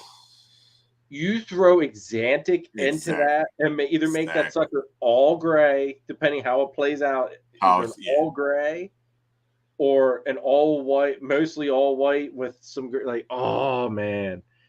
SK Firefly Acid. Oh my god. Oh my God. Eric knows what I'm talking about. Yep, I think it did it. I think it was a Firefly Acid. Yeah. Oh, I got to check that out. Dude, it'll make your heart skip a couple. Stranger is also one that's still high, but it's dropped a lot. And that's because a lot of people are starting to see the potential of Stranger, I think. Like Kaiju does a lot. KG got Stranger. Garrick DeMeyer just posted like a Stranger Clown and a Stranger Krypton today, I think, or yesterday. Oh, okay. I think it was. So yeah, I like, and I'm a team dark side man anyway, so I like dark stuff. So I'm there with you, dude. I love the dark stuff. Yeah. Another thing to look at, I saw it on Instagram though. GHI Mojave Xanthic. I never thought of this. Just like the Xanthic Freeway. Oh, duh. Never freaking thought of it. I never thought about that either. Wow. Okay. All black. The GHI Mojave, all black. Really? White stripe. White dorsal? Down the freaking middle. Wow. Bright white dorsal, dude. Wow. My jaw hit the floor on that one. It's like a simple combo, been around for how long? Yep. Never once would I have thought about throwing Xanthic into it until I never have until you said that. Wow. Beautiful freaking snake though, man. Beautiful. I'm gonna check that out too. I'm gonna be on Morph Market tonight for sure. Jesus. Just hide the wallet. Just hide the wallet. Hide the credit cards, everything. Hide it all. Oh. No. Man, that sounds insane. Dude, that's the thing. I never thought I get myself into trouble though. I see the shit and I start plotting, and it leads to sales. Yep. Or I never thought about Exanthic GHI Mojave, dude. Never thought about it. Wow. Completely never would have seen. I mean, GHI Xanthics are freaking phenomenal. Yep. So I don't know why I wouldn't have thought GHI Mojave. I mean, never put it together. GHI Mojave Banana, dude. Yeah. Have you seen? You saw that one that I produced, dude, right? Yep. With all that, dude. Oh, the colors, like you could. It's easy to see where one color ends and the next color starts. You know what I'm saying? There's no like fading in between the color. Like it's like sharp lines between. And I love that, bro. I love contrast. And man, and I would have never thought of that either. Dude, I didn't think like the combos. I've seen pictures of GHI Mojave bananas. They didn't look like color wise as what this one does. Yeah, that so color. I don't know what's different, but she is legit like Barbie. I call her the Barbie snake. My wife named her Katniss because she looks like she's got flames going down her torso. But dude, she's like literally pinky lavender. That's crazy. It's nuts, man. I would have never thought banana. Yeah, GHI Mojave Kryptons, definitely. Those are that would be nice looking. Banana GHI Pastavi was Joey's first combo. Okay. And then you don't get a lot of spots either because of the bell gene. So. She has like zero, like she does not have one full black scale. She's got a couple scales that have a couple black dots. Yeah, gotcha. But there's no full black scale at all on her. That's cool. That's what turned me off about banana, man. The dots. That's what turned you off from it? Yeah, I don't like the freckles that much. Oh, okay. See, I was hoping that she would have gotten freckles. Just because I thought, that would add. Oh yeah, with even more that would look. It like completely muted it. It's just like what the hell? This pink kind of backfired. The spots will probably come in on the pink too. Yeah, well, yeah. In theory, I mean, it should, but man, she's like clean as day, basically. Like nothing. Wow. Couple black specks on a couple scales. That's it. That's crazy. That's the bell. That's the Mojave. Yeah. Yep. Now, what are some of the your dreams? Like, what are your dream snakes you want to hit? To make it doesn't have to be remotely soon, but what's your end goal for dream snakes that when you hit this, you'll be like, all right, now I've gotten to where I want to. Now let's shoot higher. Like I put it in like tiers or levels. So like the first level would just be to make like the hypo Kiki, so the hypo G-stripe clowns. But I want to get leopard and OD in there. So I would like to have leopard OD hypo G-stripe clown. That would be one where I'm like, all right, now I can maybe push this into another recessive or see what other codoms would, brighten this up or add to it. I want to do now that I've seen it, I want to do GHI Desert Ghost Kryptons. Ooh. Yeah. I want to do Cypress DG Kryptons. And then put white lace into all that, man.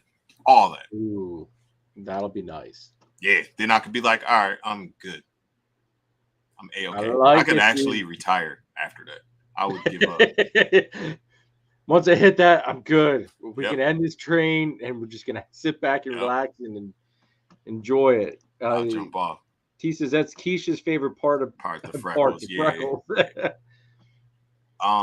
Even my pastel banana, dude, she doesn't have a lot of freckles. Really? I was kind of surprised. Yeah, she's big girl, but not a lot of freckles compared to some.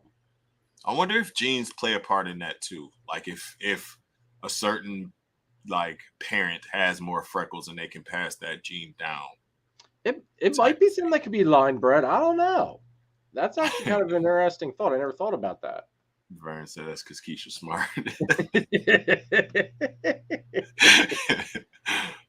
And then I would like to do everything clown pie too.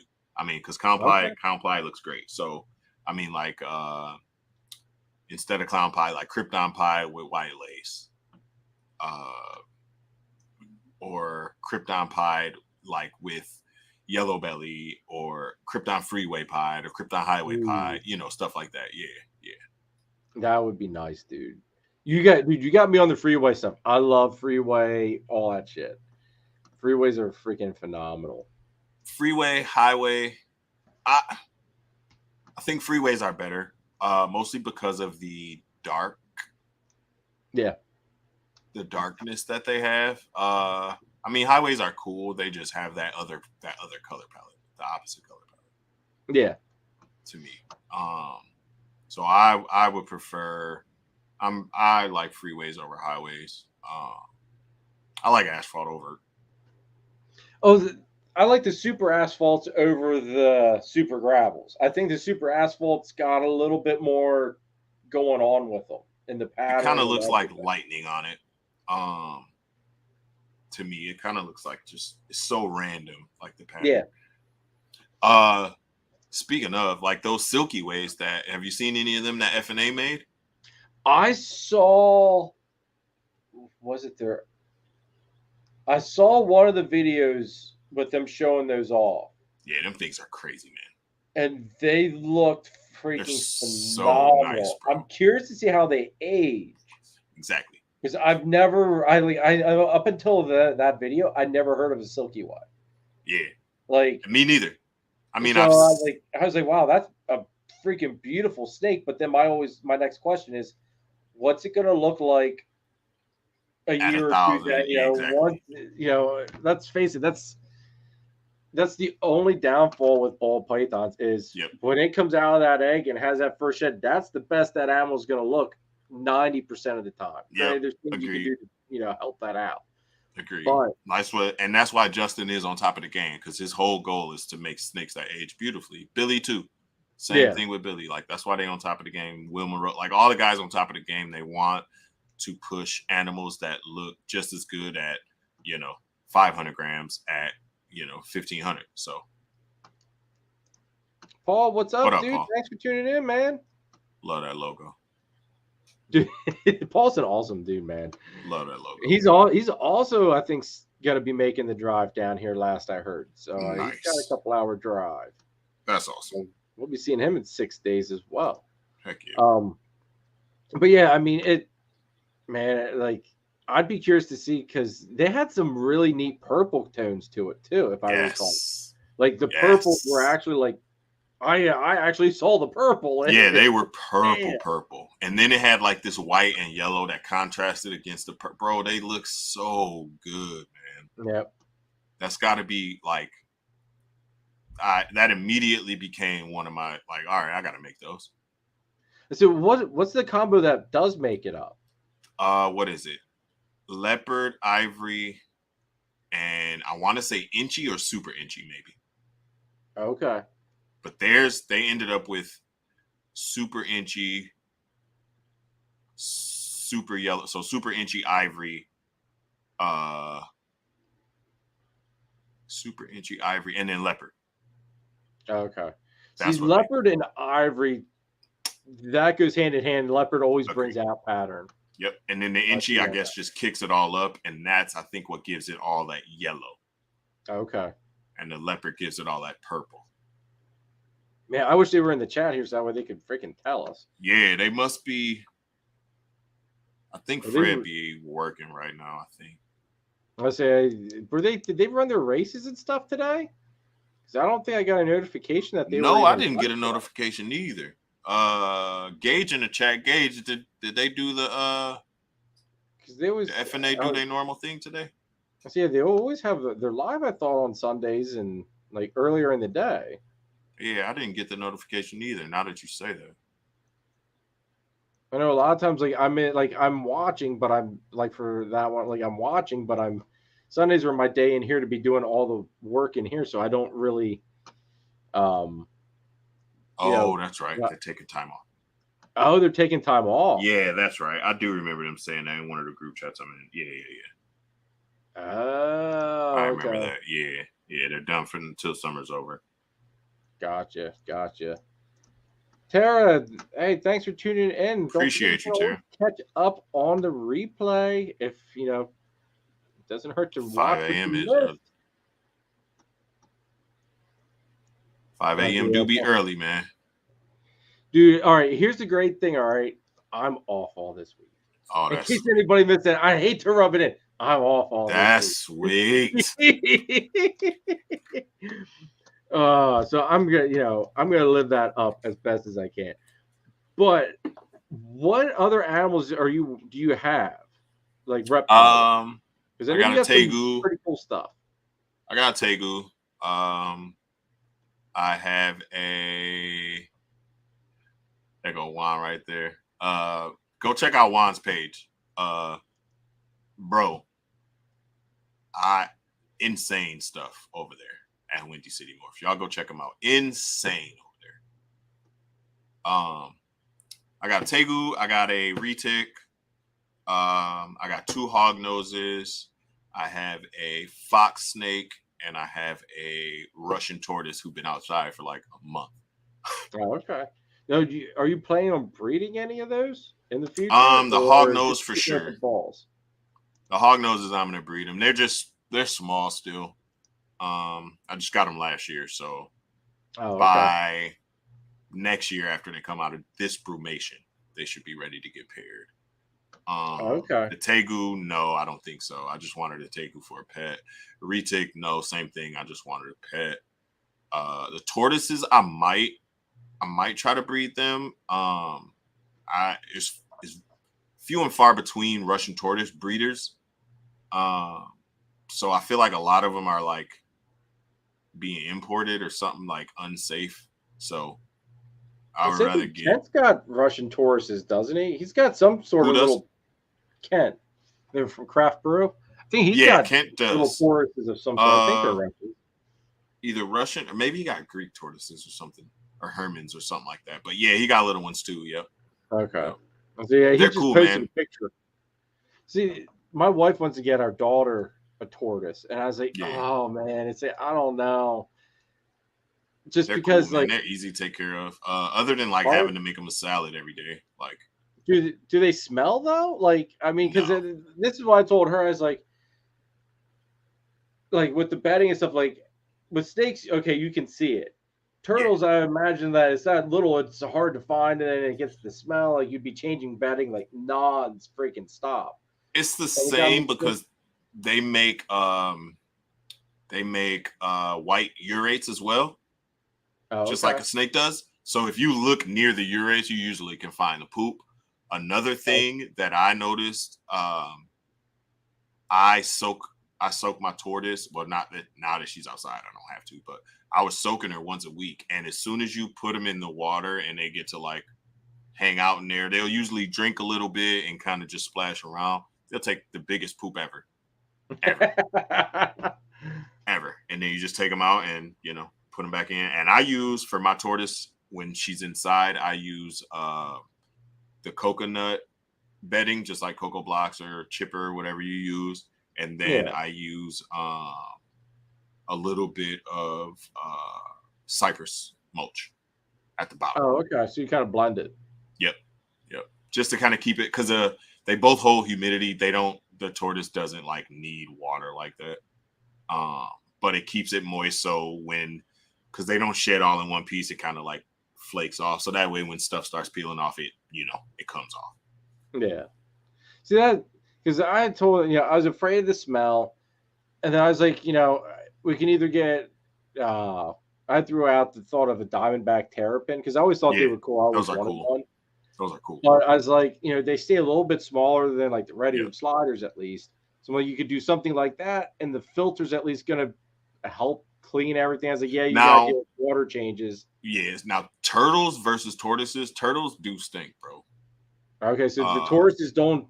Tortoises aren't bad. You don't. I mean, they like I say, they don't need the water like that. The majority of the water they get comes from the food that they eat. Okay. So my tortoise eats pellets, and also like I give her like lettuce and carrots and stuff like that. But the pellets, they very hard and small, so I hydrate them. I put them in water and let them like swell, get big, so she'll get her hydration from that as well. Okay. But no, they don't stink at all. You could keep them on, like a lot of people keep them on like straw in that. So I mean, it kind of smells like a barn or whatever, and they're like horses. But they don't stink themselves. Turtles, on the other hand, them things are horrible, man. I don't like. Okay, so maybe my thought process was wrong. Yeah, if it's turtles versus tortoises, I would definitely say tortoise is the way to go. See, right here, I would love to have an Eastern box turtle again, man. I used to, all right, when I was a kid, I would find them all the time. I used to have it out, like we had an old chicken coop, all right? Yeah. And it was, it had a tree growing up through it. They had everything they needed. I had a big thing of water for them that they could get to, awesome. Buried into the ground. So, they had no issues getting into it. Yeah. And, I kept them in there for years. That's cool. And then one year, somehow they got out. Like, I think they burrowed underneath the freaking chicken coop. I don't know. But they all went MIA, man. And that sucked. But, like, I would find them all the time. I have not seen a wild Eastern box turtle. I haven't seen a wild one. I haven't even seen anyone post a picture of a wild one in a long time. Well, Mike Curtin from Scattershot Exotics, he posted I think it was a reel of, he had one walking across his neighbor yard. It was a male Eastern box turtle, freaking beautiful, awesome. Bright That's orange. Awesome. I commented, I was like, man, I almost thought that they were freaking extinct up until filming this video. It's like it brought joy to my heart. Heck yeah, because they're so cool, man. Box turtles are so cool. Paul says he gets them all the time. Paul, you suck. Where's Paul? Paul, how far away is he from you? He's up in New York. He's in New York. Oh, wow. Oh, he must be in like upstate. Yeah. You gotta be. I was gonna say you can't. You got to be away from the car, out in the city, and all that. If you see a box turtle, unless you're seeing the Ninja Turtle. In that case, that's a completely different story. Whole different story. Backyard. No, I would never. I would. It would be cool to breed him at least once or twice. But he's in Long Island. Oh, okay. Wow. I would have never guessed that. Or something. Surprisingly, box turtles are around New York City. What? Damn. All right, I learned something new today. Yeah. Maybe that's why I ain't see him, because I'm not in New York. Wow. Okay. State parks are what? My mind has just been blown here with this new information. Everybody, I'm not gonna lie. Very good to know. I legit thought like box turtles were all but extinct. Me too, bro. Me too. Because the one thing I was all the pesticides everybody sprays on the crops and I thought that was basically contributing. Yeah, exactly. I thought that contributed to basically the demise of why I don't see so many or see any at all. But yeah, good to know. Yeah, man. I love box turtles, man. I love any of those like gopher tortoises, any of those like just out there animals. Like you would never expect the tortoise to dig a hole and live in it. Like have a burrow and like live in a burrow and come out and eat and go back in its burrow at night. Like it's pretty cool, man. Now your tegu, like, does that do some like, does that, my wife wanted me to get a tegu because she says that they act like a dog. Like, basically, do they actually like act like in that sense to an extent? Yep. So you get them as a hatchling or a baby or whatever. And I mean, obviously the world is humongous to them. So they're skittish, they're scared. I basically spent the first year, because she didn't brewmate the first year. I basically spent the first year just kind of getting her to trust me. So like I would just like freak her out basically and sit in front of the cage and just sit so she would see me and be like, okay, this dude has been here every day and he hasn't tried anything.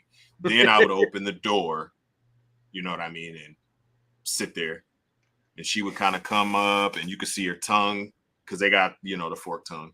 Yeah. You would see her tongue moving, but she wouldn't come. So I would stick my hand in there, and she would, you know, come up, and every once in a while they'll give a little tongue flick to the hand, and then she'd run off to the other end of the cage. And then I put they love turkey, so I put some turkey, ground turkey in my hand, and I held it in there, and she came up, ate the turkey, and then I just did the thing where you just move it up your arm higher and higher and higher until one day she was up here on my shoulder. And I mean, from that point, like once she got up there and I like started doing things with her up there, it was over from there. Now I can just open the, well, not now because she's sleeping, but I can open the cage and put her on the floor, bro, and like forget about her. That's so freaking cool. She's super cool. Like she'll come if I'm sitting on the floor playing the game or whatever, she'll come up and like sit right on your lap and then just go to sleep. Like it's like she wants to be close to you. It's pretty cool. Now I'm assuming that they kind of have like a higher brain function, kind of like they're smart and stuff like that. So smart, dude. Yeah, she recognizes patterns. Like I say, she knows when my dog, like, because I have a pit bull. She knows when she goes out, she comes in, she eats her food, she goes out again, she comes in. When my dog goes in her cage, my Tegu immediately comes to the door, like, okay, it's my turn. She's in her, because I don't trust my dog with her. You know what I mean? So as soon as my dog get put away, she's like, come on, man, it's my turn. And you see the thumbnail I sent you, like she'll sit on my shoulder, I'll do whatever on YouTube or whatever. She'll hang out with me, jump down, go run around the snake room, in the bathroom, laundry room, wherever.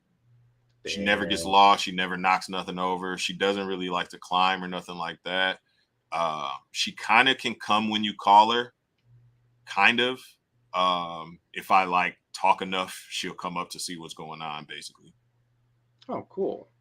Yeah, it's pretty Dude, cool. that just intrigues the hell out of me. It's so cool, bro. Like, how big's her enclosure? Because they gotta have a big enclosure. She's in a 6x4x2 or 6x2x4. Okay. So it's long, it's thick, but it's not tall. Okay. See that? Like retic size, like a retic size. Okay. So that's cool that she's got plenty of room to freaking move. Then she gets all the exercise she needs by just running around. And I got the animal plastics one, so it has a bigger lip.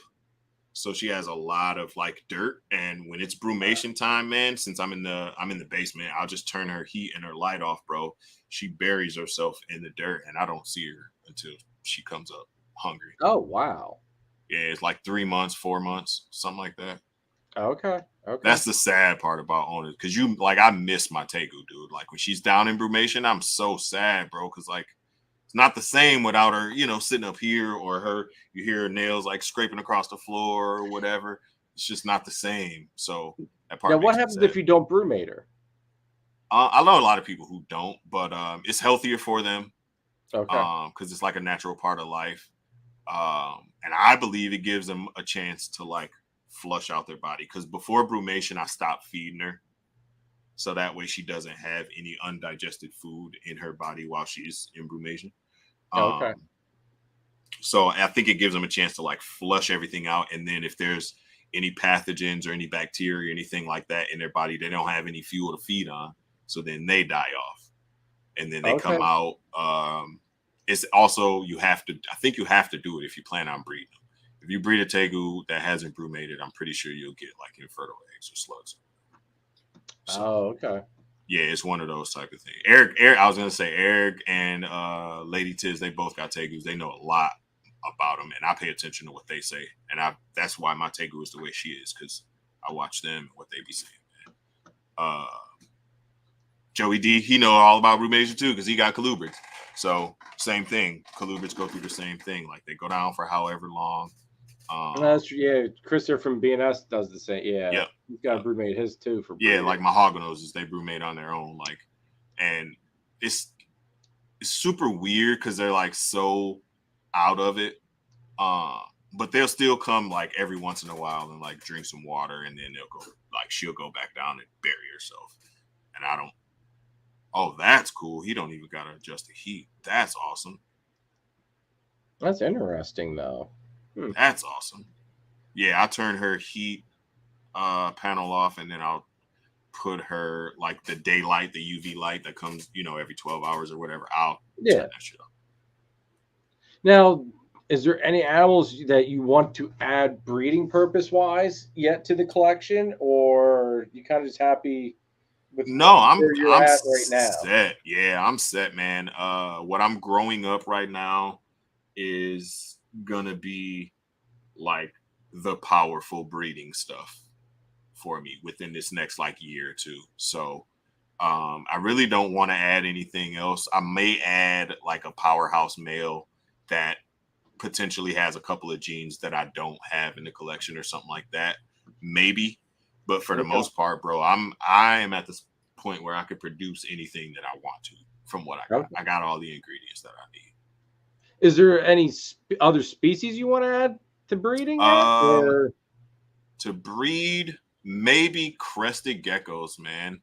Oh, you're gonna jump on the cresty train, bro. It's been so hard not to jump, and I've been like trying not to, man. But they're so amazing, man. And the colors, and they're super cute. Appreciate you, Paul, for coming through, man. And they're super cute, like the big dopey eyes, and it's easy to breed. I guess they like lay 2 eggs every so often, so I might give that a try. I do want an Eastern Indigo. But I don't want to breed it. Yeah, that's just my dream state. But I don't want to breed it. I don't want to breed it. I just want that to have because they're monsters, bro. Oh, dude, they're freaking beautiful though. They're monsters. Dude, it seems like all the so many ball python breeders are jumping on the crested gecko train. Oh, it's kind of funny to see. Because it makes me feel like I'm not seeing something that I should be seeing. And I don't know what it is, man. Because like I was like for you, I'm like, whatever, dude. Whatever. Geckos, whatever. They're cool. They stick to the side of the glass. Big deal. But like the more I pay attention, and it's not like I don't know what these things cost at all. So it's not monetarily influenced. Like it's not me looking to make a quick buck or whatever. So I don't know what these things cost or anything like that. Some of them are dude, my buddy Danny has an Exantic crested. I think that thing's like $5,000. Oh wow! Yeah, dude. Like I had Brian from Altitude Exotics on earlier in the year, and we got to talking about some of these different morphs like the Exantic stuff. I had people messaging me after that show that breed crested saying, "Hey, if you want an Exantic, I've got one for sale for like $5,000 or something." It's just like my jaw was like, it's like, man, it's like that little tiny thing. Okay. But if I get it crested, it would be for my daughter and as a pet, and $5,000 is not a pet. That is an investment. Wow, bro. I didn't know that. I didn't know that they could be that expensive, man. Yeah, dude. Some of those they're beautiful, but wow, that mark, it's a whole new world with them, dude. Yeah, because I know that what is it? Epic Styles, I think it is. I think he was on Tiki's show or something one day, and he was talking about it. Now that you say that, and he was saying some prices, and I was like, wow, man. Like, you got insane. Flawless Flawless too. Yeah. I know they made a killing that one. They started out with crested, right? And then they've jumped into the ball python. Yeah. And I know they made a killing that one year at I want to say it was Tinley or Schomburg, one of the two. Yeah. Yeah, that was one of a lot of like Danny has been saying like at some of these shows that the crested geckos are outselling the ball pythons. Really? Yeah. Like he said, it's like 2 or 3. I know they do take priority at a lot of shows. Like people, like the people who are putting on the show would give a table to a gecko breeder over a ball python breeder nowadays. Oh yeah, well and I'm guilty of it for when I'm at a show. Like I don't stop and look at every ball python table. Yeah, agree. Because like you could look at it, like I do a quick glance walkthrough. And then I kind of make notice, like, okay, I should probably go back there because that had some stuff that caught my eye. But for the most part, every table's got the same freaking thing, man. And it gets old, man. like I enjoy those tables, and that's part of the reason. Like, one, I always wanted carpets. Yeah. But that's also like one of those things. Like, you go out. Yeah, you get priority. And if you've got something else on your table, it's going to attract people. Mm-hmm. Well, what attracts people more than something that just screams out with contrast, like exactly. something like a jungle, or like a green tree, something like that. Yep. Draw people in. 100%. 100%. Prices are quicker to crash. Yeah. I mean, if they're making 2 eggs every month or whatever, yeah, I could see that. I know. I think I did. Somebody was saying that the prices of some of the morphs and everything have started dropping already. But now it's like, is it because of some? Is the ball python keepers responsible for jumping on the gecko train, or what? I know they're very popular in I want to say like Japan or Korea. Yeah, one of them Asian countries over there. Yeah, it's very popular over there. So, I mean, a lot of it probably is just leaving. That could be being exported.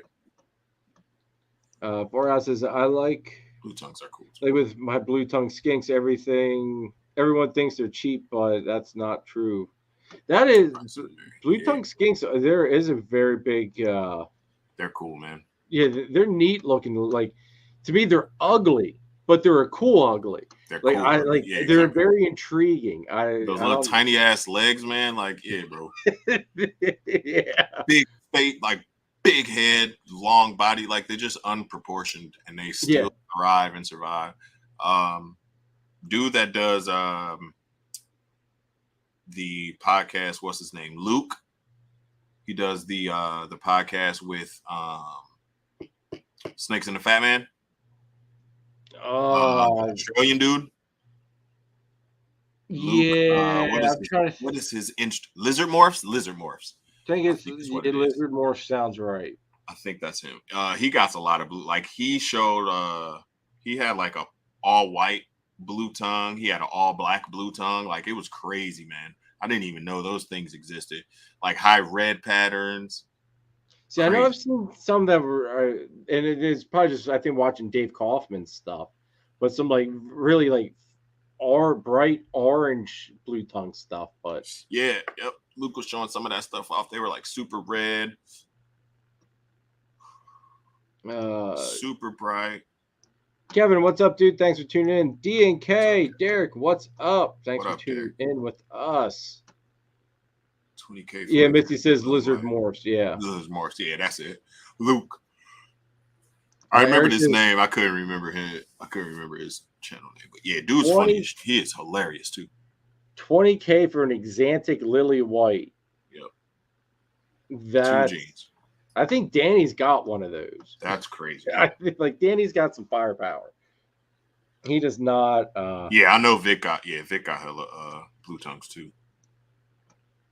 That's too much for such a tiny. I feel like they're so fragile and delicate, man. The crested? Yeah, man. Yeah. Like, if I spend 20K on one animal, like, I don't even know if I would be able to touch it. My thing is, the tails seem like they fall off so easy. That too. Like, that would, if I could spend 20K and this sucker dropped its tail, I would it'd be like, I would be devastated because it's so sad, bro. And I mean, the frog butts are cute or whatever, but like, I prefer them the way they were made. Like, I like to see the whole tail. The pattern continues all through the tail and stuff. Like, show me all that. Exactly. Yeah. And it seems like some of them, they don't lose it no matter what, and others they drop it at the first sign immediately. Of like, Yep. And I don't think that's anything that you can like breed for either. It's like spider wobble, like you either get it or you don't. Yeah, no, I think you're right on that. Eric says, "Shit, I paid 5K for my pied and het pied Burmese. Can't see 20K on a crest." No, see that's yeah. And the pied Burms are so insane, bro. They're worth every penny of that 5K. Every penny. Pied Burms, the pied Bloods. Yes, Did you see the pied bloods yet? Yes. Those things are freaking nuts. Heck yeah, bro. Those things are nuts too. Just that stark white popping out of nowhere. You just like, wait, what? Yep. Is my eyes playing tricks on me? Yeah, exactly. All right, let's switch gears a little bit here, bro. Let's talk about your YouTube channel and like some of your goals, what you've got going on, plans for the future, that type of deal. Close to about 700 subscribers right now. The goal obviously is to get to 1K and beyond. When I do get to 700 subscribers, like I say, I'm really close. When I get there, I'm more than likely going to do some kind of giveaway type of thing of some animal, like probably het something or a visual something, female, just to help me, push me that extra 300 to get to 1,000, and then at 1,000, I'm going to do something else. The goal is to get monetized, not just for the money, but to be able to say I got monetized. You know what I'm saying? Like it's a flex too. Like it's just a clout thing. It's a little bit of bragging rights. I'll be honest, dude. What? Yep. And maybe it's just me. Maybe I don't market my channel right. Maybe I don't have it under the right topic. Because like how you can select your topics. I put my shit under pets and animals because I figure that's where better should sit. Yep. But dude, like it might make. I'm gonna say like I might get paid $150 every 2 months, something like that. But I look at it as it pays for some rats. That's how I kind of. It's like it helps with some of the costs for everything. Yep. Passive income is that. It's just that. It's passive income. I mean, I can't really say it's passive because you still have to edit. You still have to like do the lives. You still have to do that. But it's like it's fun. It's not it's not legit work. You know what I mean? So, and it's good record keeping too. And that too, exactly. And it's a way for people to, like you say, look back and be like, "Oh man, that's my baby right there. I can watch that egg cutting video." That type of thing. Yeah. Yep. And then us as creators can look back and be like, "Wow, what the hell was I thinking on that first video?"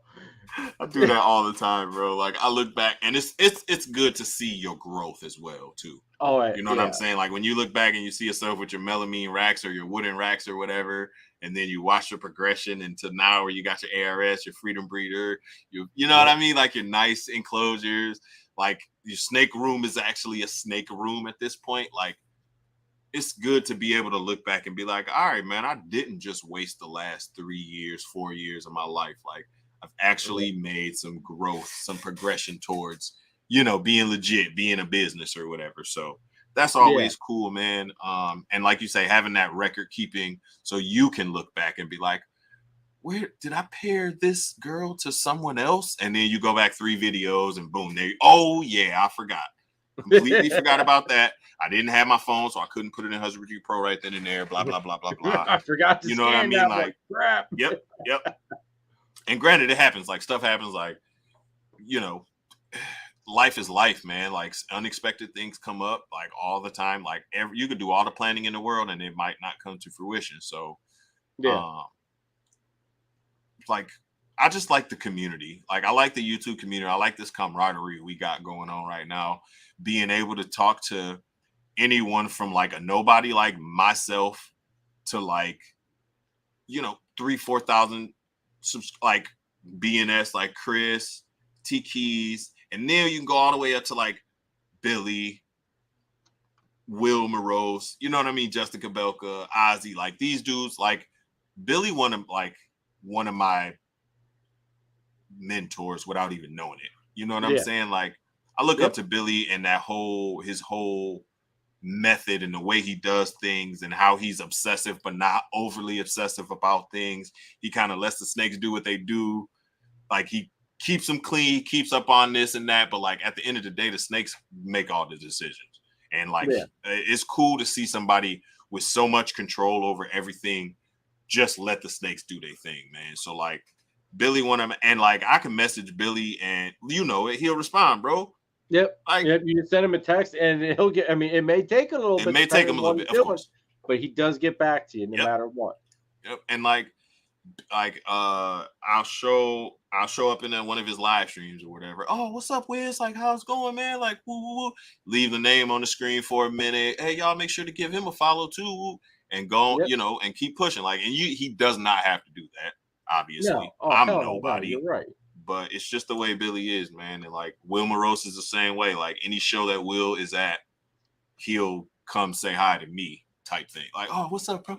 Like that kind of thing. Oh, Will, I didn't even know you was here, man. What's up, man? Like that kind of thing. And it's cool because none of that would be possible without them knowing who I am, without them seeing my face and being able to see what I'm working on. And you know what I mean? The projects that I got going and stuff like that. So yeah, that's the goal with YouTube, is just to keep growing the community, keep putting myself out there. I did start a Patreon. Link for that is in the description to everybody. And that's another way of connecting more closely and more intimately with people like Joey D, TJ and Greg, Kaiju, Brian from Heathen Hatchery, like Brock from Morphinary Arts. All these guys are in the Patreon, and we just legitimately spend the entire day just bouncing ideas off each other. Ashley and Nikita from Pip Stalkers, like, everyone kind of takes a piece from everyone else and incorporates it into their own plans, man. And it's such a sweet thing to be able to see it from the background and watch these people interact with each other, even when I'm not leading any of these discussions. You know what I mean? Like, I'll jump after work, I'll jump and look at the chat, and it'll be 184 messages. And I'm like, oh shit, what did I miss? Just like, here's my plans, here's this, here's that, like a couple memes here and there, a couple GIFs here and there, like, and then it's just love, man. It's just love. See, that's one thing I was always curious about, because I forget what level you get it at on YouTube, but the member thing. I started that member section. And like, I feel like somewhere I fell on my face with it, and it hasn't. Like, I've got like Ashley and Nikita support me. Paul's on it. John from Inquiline, and there's some others. And John bought a bunch of people like memberships to one of the tiers as well. That's awesome. That's awesome. Everybody that is a member, no matter if you paid for it yourself, or if John bought you a gifted membership, I will be doing a member live Wednesday. I believe I'm going to do it Wednesday, probably after Keys. So it'll be like 9-ish. Is what I'm thinking, 9, 10 o'clock, something like that. I don't want to interfere at all with anybody that's got a regular scheduled live, because that's just stupid and doesn't need to be. So I'm thinking Wednesday we'll do it like 9-ish, something like that, and just kind of all get together, hang out, talk, go over whatever, bounce ideas off, like Wiz was saying here with that. But my big thing is, like, I thought, like, how do you find the time to do it all? And maybe that's my problem, is that because we've got we had the baby this year. So between a 3-year-old, a newborn, a teenager that wants to go out driving all the time, like, and then the snakes in the YouTube, like right, there's like no time. And I think that's where I'm really like, how did you make your Patreon something that people want to become a part of, basically, I guess is what I'm saying. I tried to make it about what you get from the people more than what you get from me for joining it. So some of the, like, I'm gonna probably do a giveaway drawing within this week sometime for a 1.1 male clown, possible het ultramel, possible het DG, and a female that is either het cryptic or het clown, and also possible het ultramel and possible het DG. I'm going to do that as the first giveaway for the Patreon. You know what I'm saying? Like, the first thing to put people ahead in the game potentially. Like, here's some recessives for you. Do your thing. If you don't like them, at least you got a chance to see what you could do with these recessives. And then if you do hit the, you know, the ultramel DG clown or whatever, now you can sell that thing for, you know, 15, 16 bands or whatever, and push all your projects forward. You get new ARS racks or whatever. But I mostly push the camaraderie that we get from each other, like the fun that we have in the chat, the knowledge, the friendship that we've developed over this time, man, is priceless to me. It's to the point where I won't do anything without messaging them first, type of thing. You know what I'm saying? Like, hey guys, what do y'all think of this? Or how does this sound? You know, that type of thing. And it really, their opinion matters to me a whole lot. Everyone's gonna get bonuses and perks for joining. I mean, I'm gonna do like custom t-shirts with the logo on it, the Wistang logo, name on the back, that kind of thing. Custom stickers, custom giveaways. I already put the names of everybody at the end of all my YouTube videos, for just some recognition and some thanks. That's a good idea. I should actually incorporate that. Yep. Special thanks to, really, and then just list all the, man. Because I mean, it's people, as shallow as it sounds, people like to see themselves on TV and like to see their name on TV or whatever. So it's a bonus. It, you know, releases a little bit of serotonin within the person when they see their name. And also it's 3 people might click and subscribe to you from that. You know what I mean? Just from seeing that name. Like, for example, one of the best names out there to me is Pip Stalkers. Like, if I was watching a YouTube video and I was like, a name scroll by and it said Pip Stalkers, I'd be like, oh, I gotta see what that's about. Just from the name. Another one, Joe, Meteoric Serpents. Like, that name is insane. Like, I gotta go see what that's about. So I'm gonna go click and I'm gonna type in Meteoric Serpents, and then, you know, next thing you know, you gained a subscriber or whatever from that.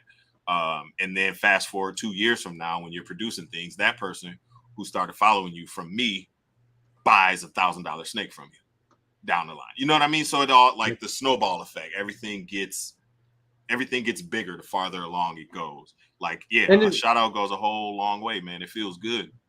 And doing that like, I never thought of it at the end of it, like the videos and stuff. That is freaking gold, dude. I think sometimes like that's the shit that I overlook. Yeah. And I got that from somebody else. Too complicated, and I overlook something as simple as just, hey, let's put their name and who's in what tier, you know. Yep. That's freaking gold. It's everybody's also gonna get eventually a lace of some sort from me. Nice. Okay. Free of charge. I mean, all you got to do is pay for shipping. A couple people made special requests. At first, I was just gonna like offload males because I have a white lace male, so I don't need males. So I was just gonna offload males and at the same time give everyone an opportunity to add lace to their collection. You know what I'm saying? Since I feel like there's no wrong with lace. Cuddle Time Critters too. Same thing. Like, that type of name is gonna make somebody click on it because they're like, oh wow, that's so cute. Like, so seeing that or hearing that is a bonus. It makes the person feel good, and it also potentially can, you know, push their business forward and push their name further down the line. Everybody's getting a lace. Some people made special requests for, like, they would rather have a female. They would rather wait for me to add a gene or two to it, you know, that type of thing. Okay. And then another idea you could take from me if you want to, I just messaged the whole group now that I want them to send me a quick 15 to 30 second video, them kind of introducing themselves and showing off their favorite snake.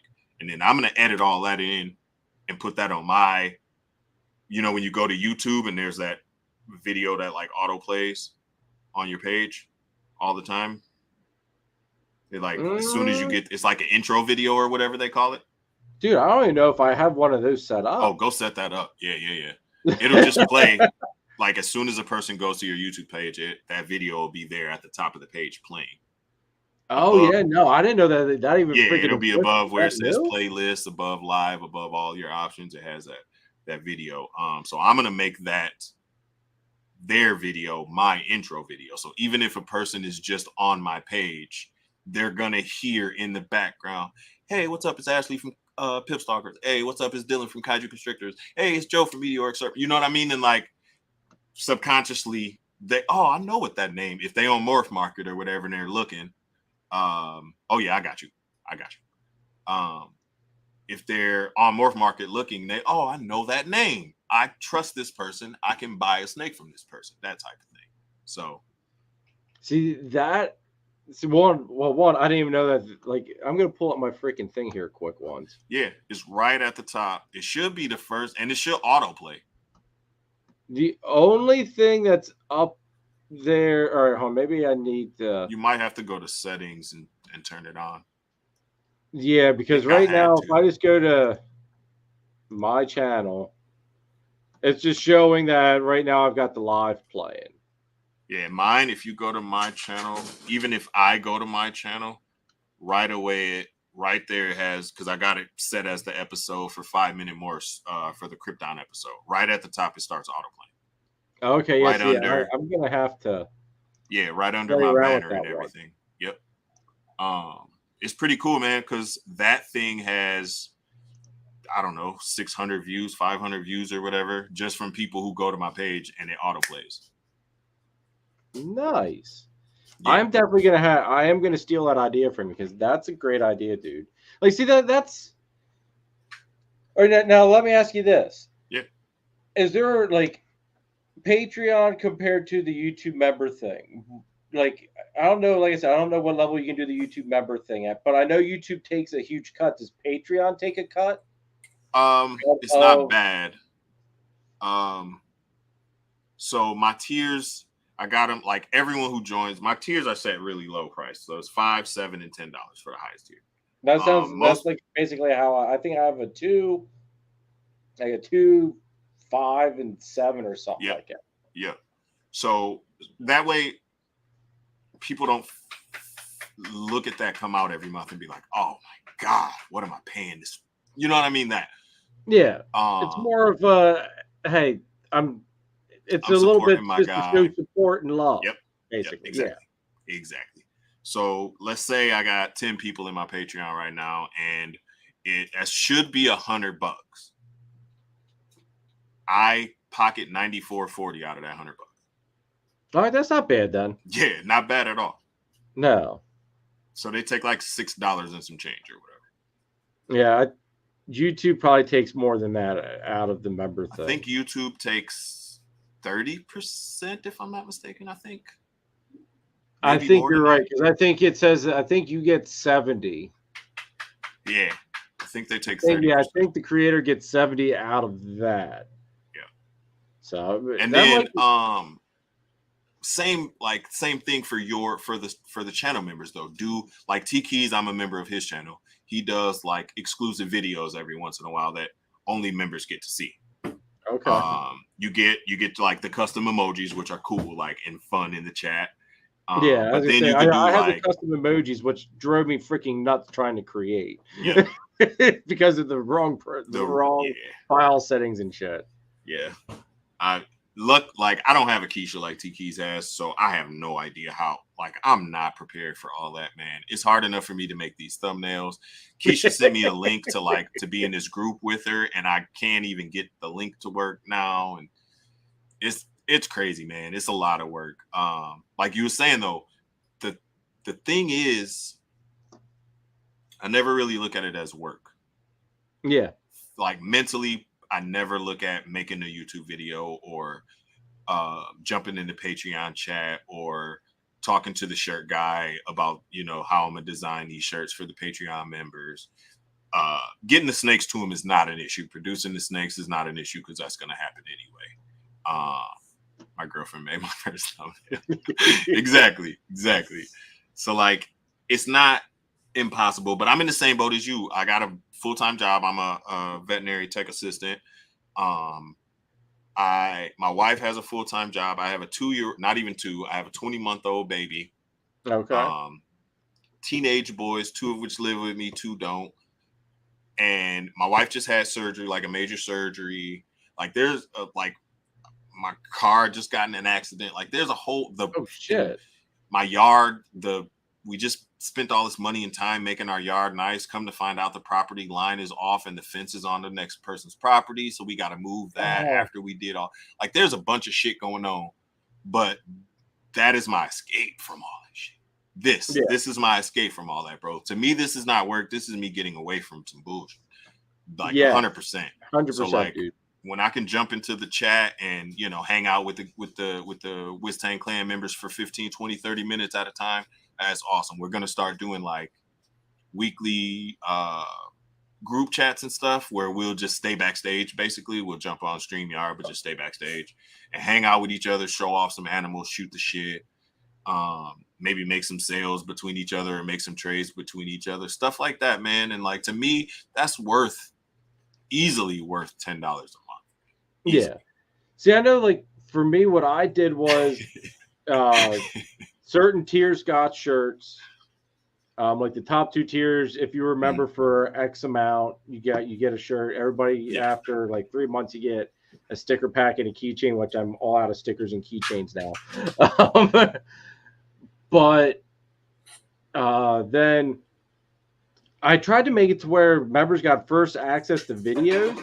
But I'm starting to think that I have to make each video members only. I need to ask everybody if it automatically lets them view it earlier, or if I need to set it. I think you have to do a setting thing, because whenever Keys comes up, it has that little like members only start by.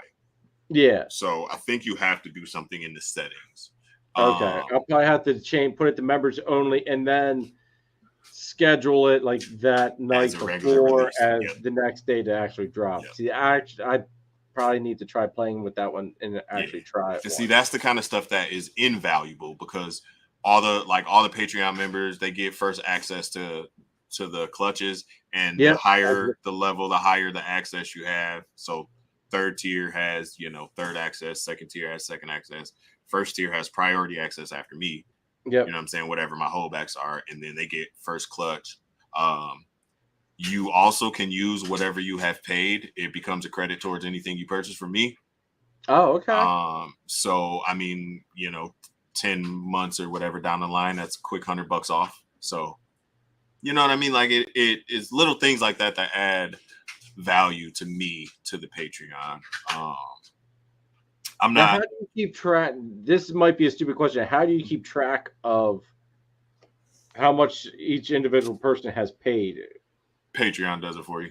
Patreon, okay. Yeah, okay. It'll have the person's name, the date they join, and like their lifetime payment or whatever. Okay. I think YouTube's member thing gives you how many months they've been a member. Yeah, it's probably similar. Okay. Yeah. Which so actually, speaking of which, Ashley, if you're still on here, I'm going to be sending your shirts with Jeff and Angie. Nice. For you and Nikita. So I'll be sending those home. So with Jeff and Angie.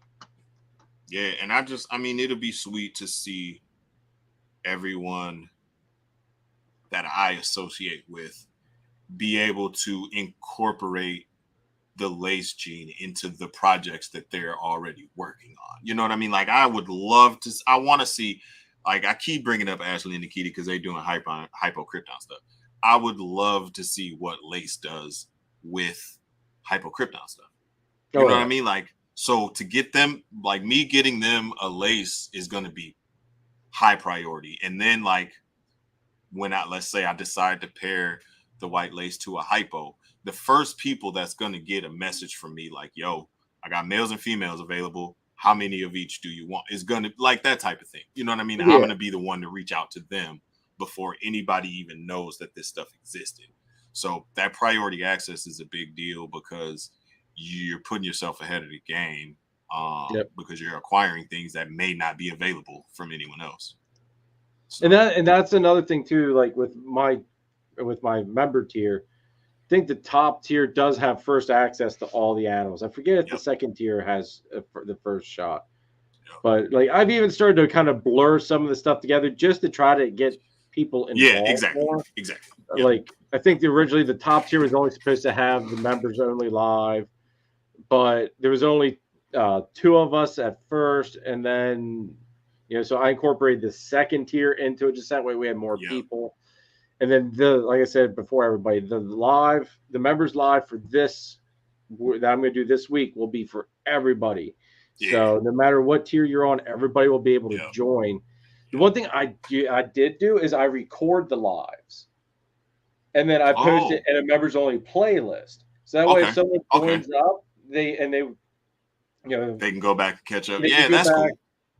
That's cool. That's a good idea. Maybe there's an idea that might come up that then it might help them out. Really good idea. Yeah, that is a really good idea. Yeah, I did do that, which I thought at the time I thought it was a really good idea. Yeah, that is a good idea for sure. And then, I mean, it's not impossible. Like it's been times where I've literally like scheduled things for myself to do. Like I've made an alert and an alarm on my phone to go off in 2 days. Like, yo, make a YouTube video.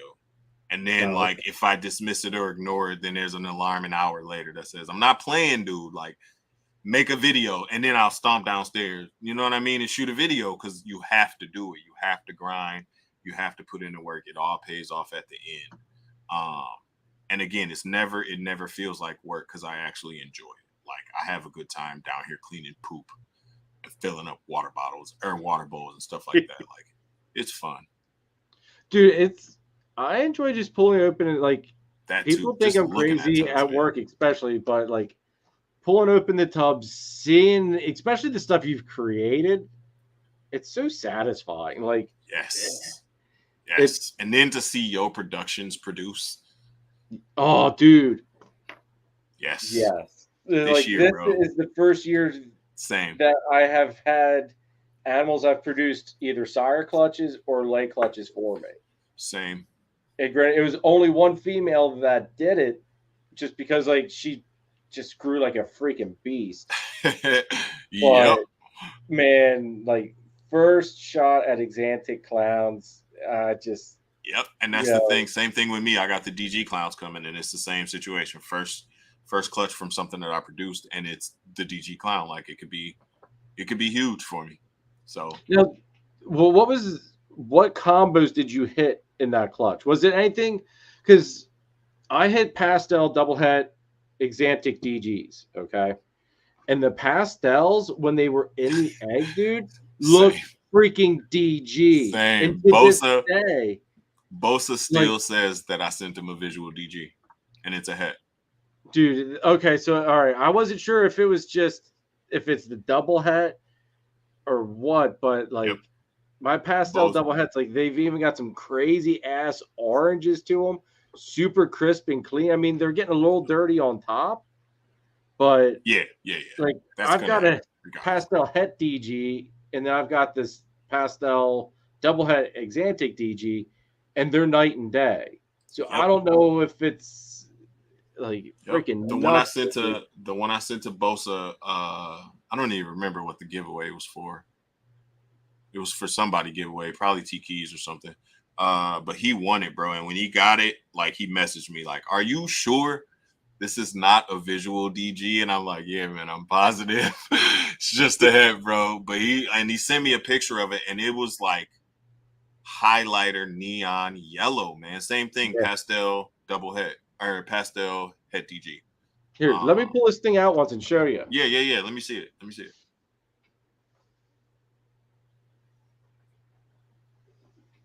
Like, yeah, that definitely looks visual, bro. Oh my God. I mean, a little bit of dirtiness up top. That's the only reason I would say it's not visual. All right, now this is the double het Exantic DG. That's crazy. Look how now in the egg, like too.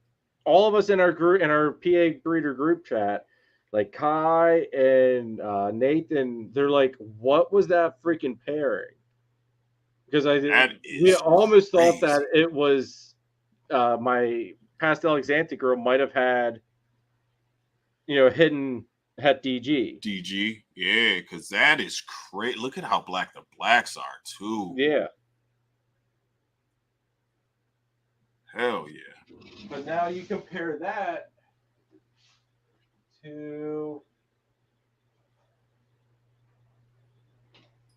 Now, granted, there's a little bit. This girl's a little bit older, but look. Oh yeah, 9 day for sure. For so sure. It's like, 100%. What the hell caused the difference? Because it's the same dad. That was the same parent. Oh really? Same father. And he's the one with the pastel. No, mom's the one. The mom's the. Or this one's the one that has the pastel. Dad's just a regular DG. Okay. Yeah, that thing in your left hand is insane, bro. And I kept a 1.2 out of this. Out of the pastels, it's a 1.2, and then I have a 0.1 normal that's double head as well. Nice. Yeah, that's super clean too, bro.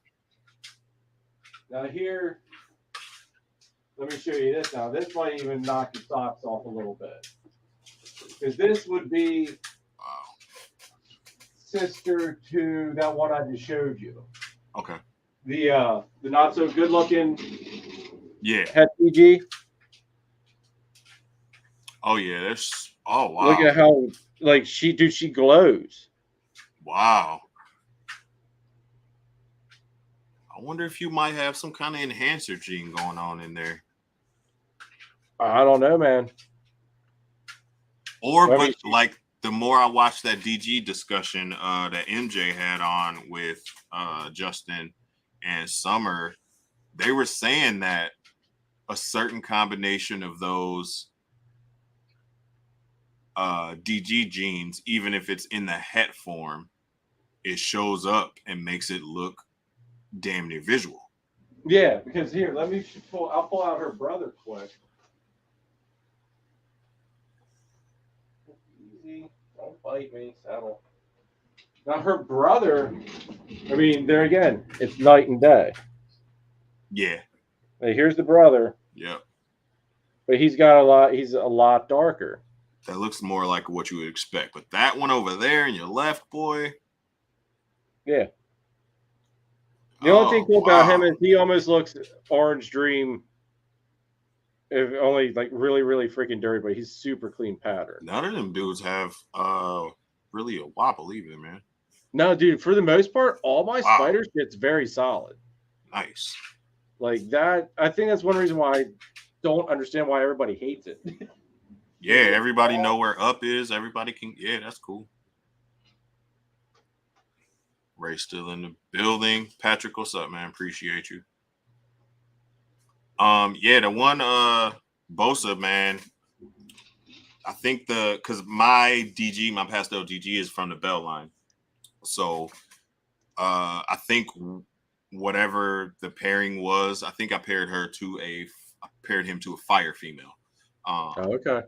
So whatever, she's not holding any hets or anything like that though. So like that's what's throwing me off, because like Bosa, like, and he sent me a picture of it and he was like, yo, this is it right now in my hand. And it looked like if I was not like the first one that you showed, like it was one step under a visual DG, like one step under. Yep. And it makes it like, it makes you wonder, is it that, like, does it have that C gene? And that C is what's amplifying it, boosting it. I'm curious to see where all this goes with. I'm so excited to see how that goes. I saw, I thought I saw Charlie in here earlier. Yeah, Charlie there from Grey Rider. I forgot to highlight you, or I did highlight you, but I forgot to give you a shout out, Charlie. But what's up, bro? Thanks for tuning in tonight. She did okay. All her money going to Billy.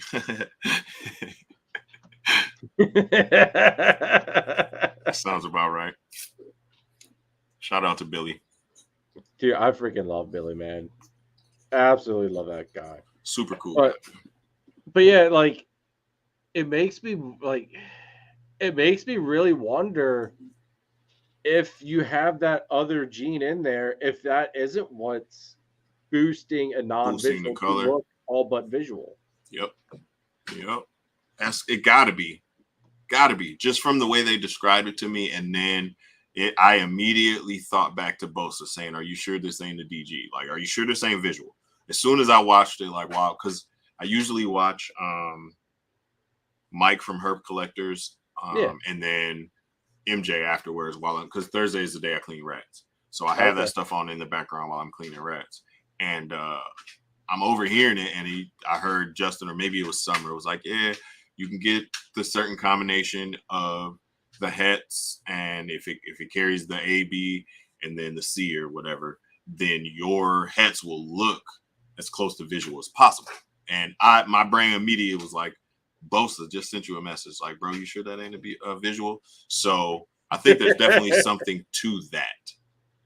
Now, did you sign up for RGI's 2 free DG? The 2 free? No. I might. Well, I think you only had 3 days to do it. Yeah, I mean, I might test my DG. For my personal knowledge. But like placing it out there, like labeling it DGA, DGB, DGC, I don't know if that's going to be a part of the market. Yeah. I don't see, like, for me anyway, like for their 2 free testings that they want to do, I've got the shed from that spider head DG, which, obviously she looks like there's something else going on brightness wise. I have her shed drying now, which it's actually dried. I got to bag it. But I'm waiting on one of those girls, like that girl that I just showed you, the pastel double head, for her to shed. Because I want to see, because it's different moms, but it's still same dad. Okay, gotcha. So I want to see, how that all plays out with that. Yep. But and then I want to pinpoint where the gene is. Exactly. I want to know where that all is lying, and if it has that extra gene or not. Yep. But like you said, if I'm selling it, I'm not. I really don't think I'm going to be testing it to advertise it as DGA, DGB, because one, you're sitting on it longer to get those results. Yep. And you have to up price, because you have to recoup the money. Yeah, you guys raise the price to recoup the money. And then here's also, I don't want to say like this, because this sounds like bad business practice, but I think I think it has to be said at the same time. If you advertise it as A or B or whatever, you might run the chance of sitting on it longer because of the compatibility issues. Yes, it's being super transparent, and I'm sorry, everybody, if that sounds really like shady. No, that makes sense. But from a business aspect, like, you don't want to sit on these animals you have for sale. Like, why pigeonhole yourself, man? Exactly. Yep. So it's like, if you want a het DG, it'll be het DG. Yep. But if you got to gamble if it's the A, the B, whatever. Yep. Now, if it becomes standard practice for everyone to have to, in order to sell a DG, you have to list what it is, A, B, C, D, F, whatever, then yes, absolutely everything is going to get tested, and you're going to know exactly what you're going to get, what type of hat you're going to get, but the price is also going to go up for that. Oh, exactly. But then that's more waiting, that's more food, that's more money that I got to spend on it. Like there's costs. Yep, it's the testing, it's the shipping, but then also here's the double-sided sword of that. Say you get that test, okay, and it comes back that it's, what was the most desired, the AABB, I think it's AABB. or AABBCC, or CC however, or whatever, however it is that it's got all three. If you're doing the uppercase, lowercase, it would be all three would have all lowercase. All three lowercase. Which would be your Maserati of freaking DG. Yep. Or is the buyer going to be okay with paying that Maserati price tag now? Exactly. you know, like, I mean, it's a double-edged sword. You can want it tested. That's great. And like you say, if that becomes the actual practice, okay. Yep. You know, it is what it is. You gotta follow stick with what everybody else is doing, basically. Yep. Yep. But when those tests come back, are the buyers going to be okay with going, well, that, you know, let's just say $1,000 I'm not paying that for a head. Just became a $3,000 snake because it's got the whole freaking shebang now. Yep. I mean, it's a double-edged sword. I don't know if everybody's willing to accept that. Hey, it's exactly. That's what's going to change. Not a simple world anymore with it. Yep. Because it was always just a simple recessive, man. You need 2 heads, or you need 2 visuals, or you need a visual and a head. But now there's other variables in it, and if I have to do more to expose those variables, somebody got to pay for that. My time and all that's not free. You know what I'm saying? Yep. Like, it's just, as harsh as it sounds, man, that's business, man. You any cost that you incur, you reciprocate that to the purchaser. You have to recoup those costs. You do. Ooh, if anybody interested, pastel inchy DG male. Damn. Let's see. All right, now good male to have. It's funny that I'll put this up there, because this also is Nathan from Infinite Possible Pythons, which is a sponsor, folks. Logo up there.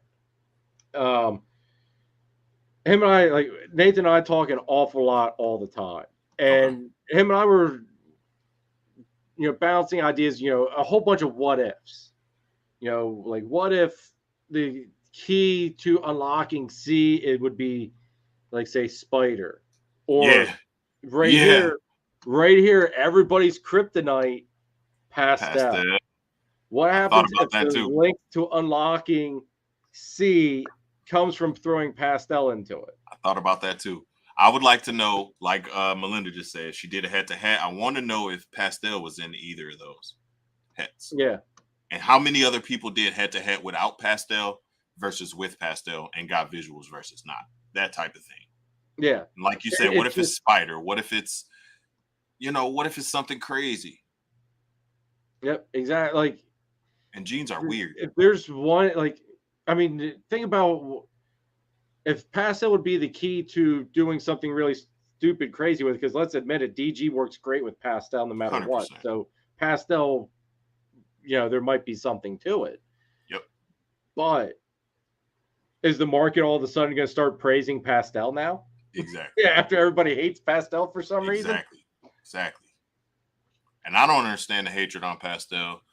No, I don't get it either, dude. I mean, it browns out. It browns out, but there are great lines of pastel out there, man. And if you can get a great line of pastel and keep that in your collection, you should have no complaints about pastel.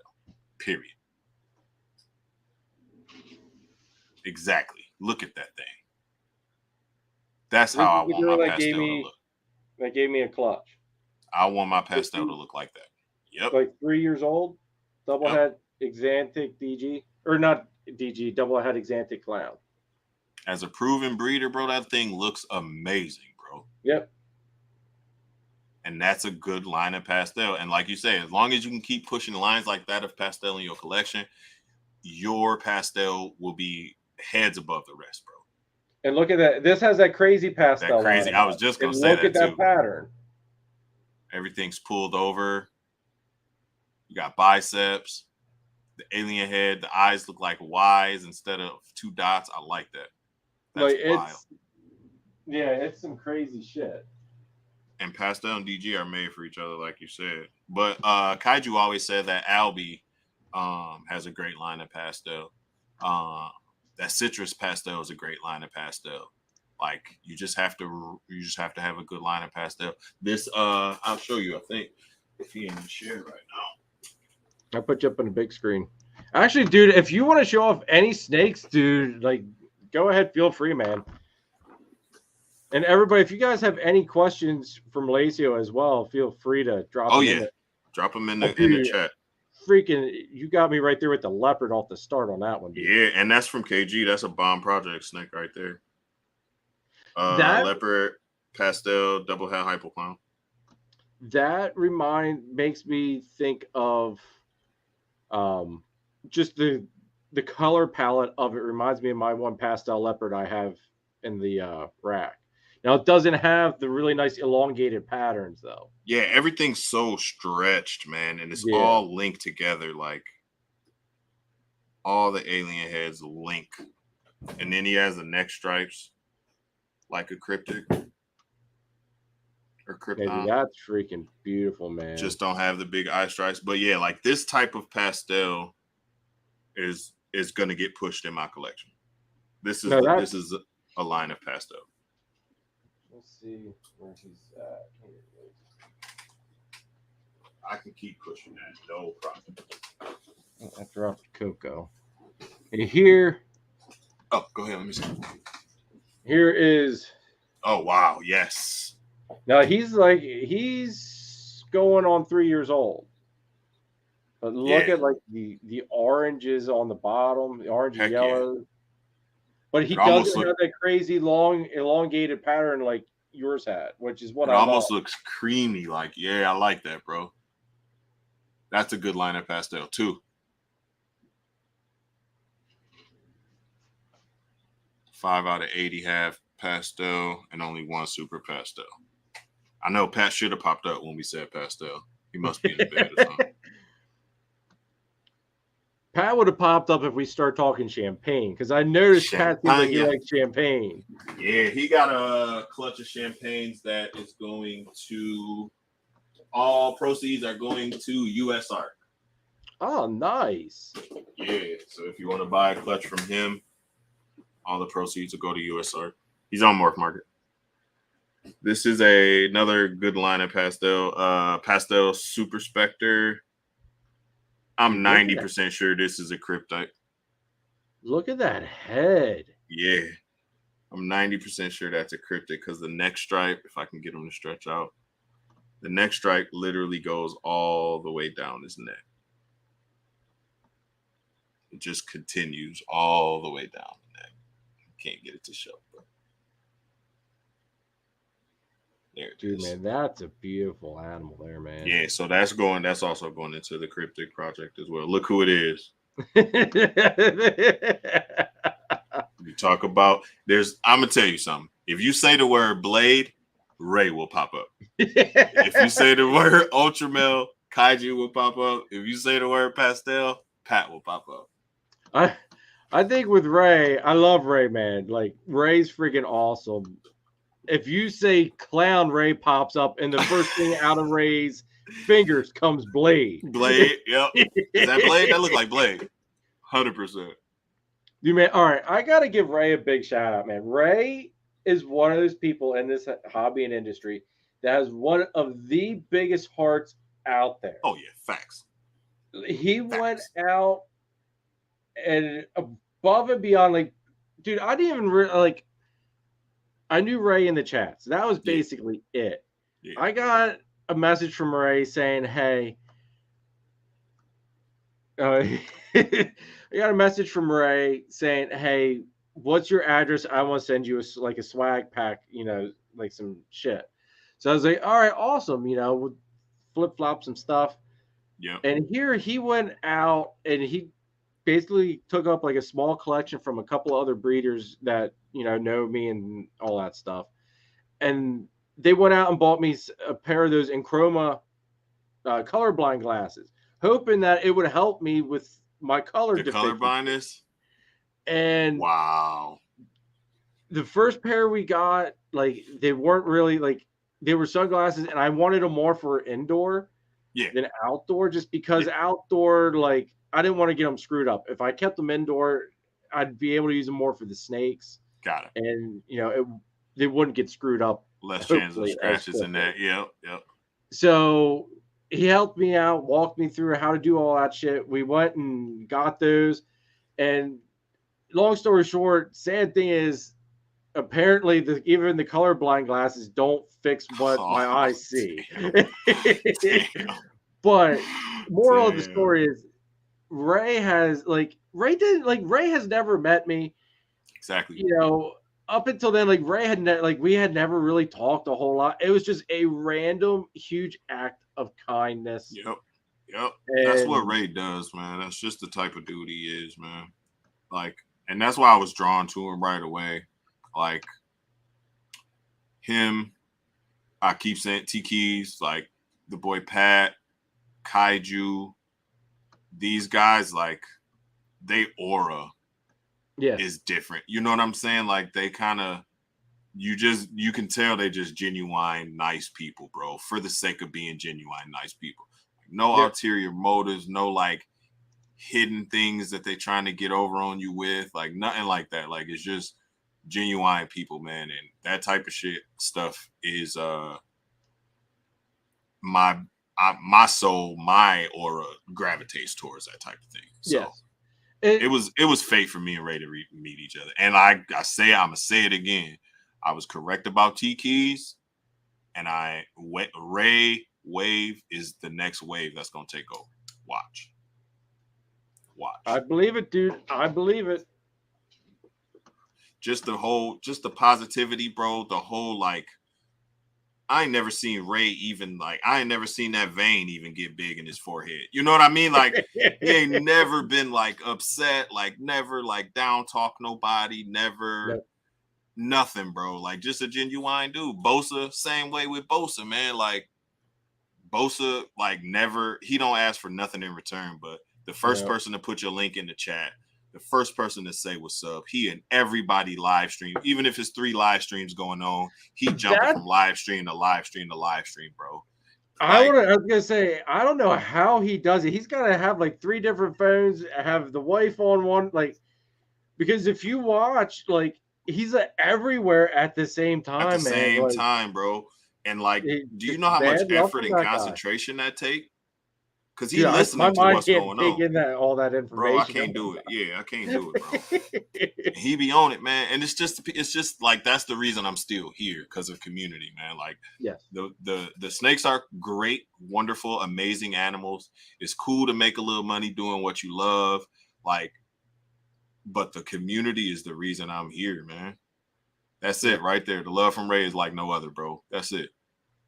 Ray is a real cool dude, man. Like, shout out to Ray. Shout out to Pat. Eric, another one, man. Eric in the chat all the time, showing love and supporting everybody, man. Yep. Eric, yeah. That's like, we're sitting at 27 people. We were up at one point, I think we were almost up to 40, but we're 3 hours in and there's still 27 freaking people here. Yep. Excuse me. Yeah. Melinda was super cool.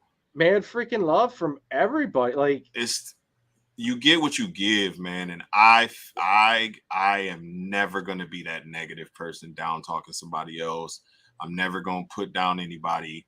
I'm always gonna be that person that's like, yo, big shout out to this person, big shout out to that person. And that come from people like Ray, people like T-Keys, people like Eric, Iron Dog, Justin from my Animal House, Kurtwood. Like, these people, like, nothing but positivity coming out of that group, man. You'll never hear their names in drama. Joey D, E from Eric Moore's Factory. Like, it's nothing. Like, I surround myself with positive people, man, and it makes my soul happy, man, to be around all them people, man.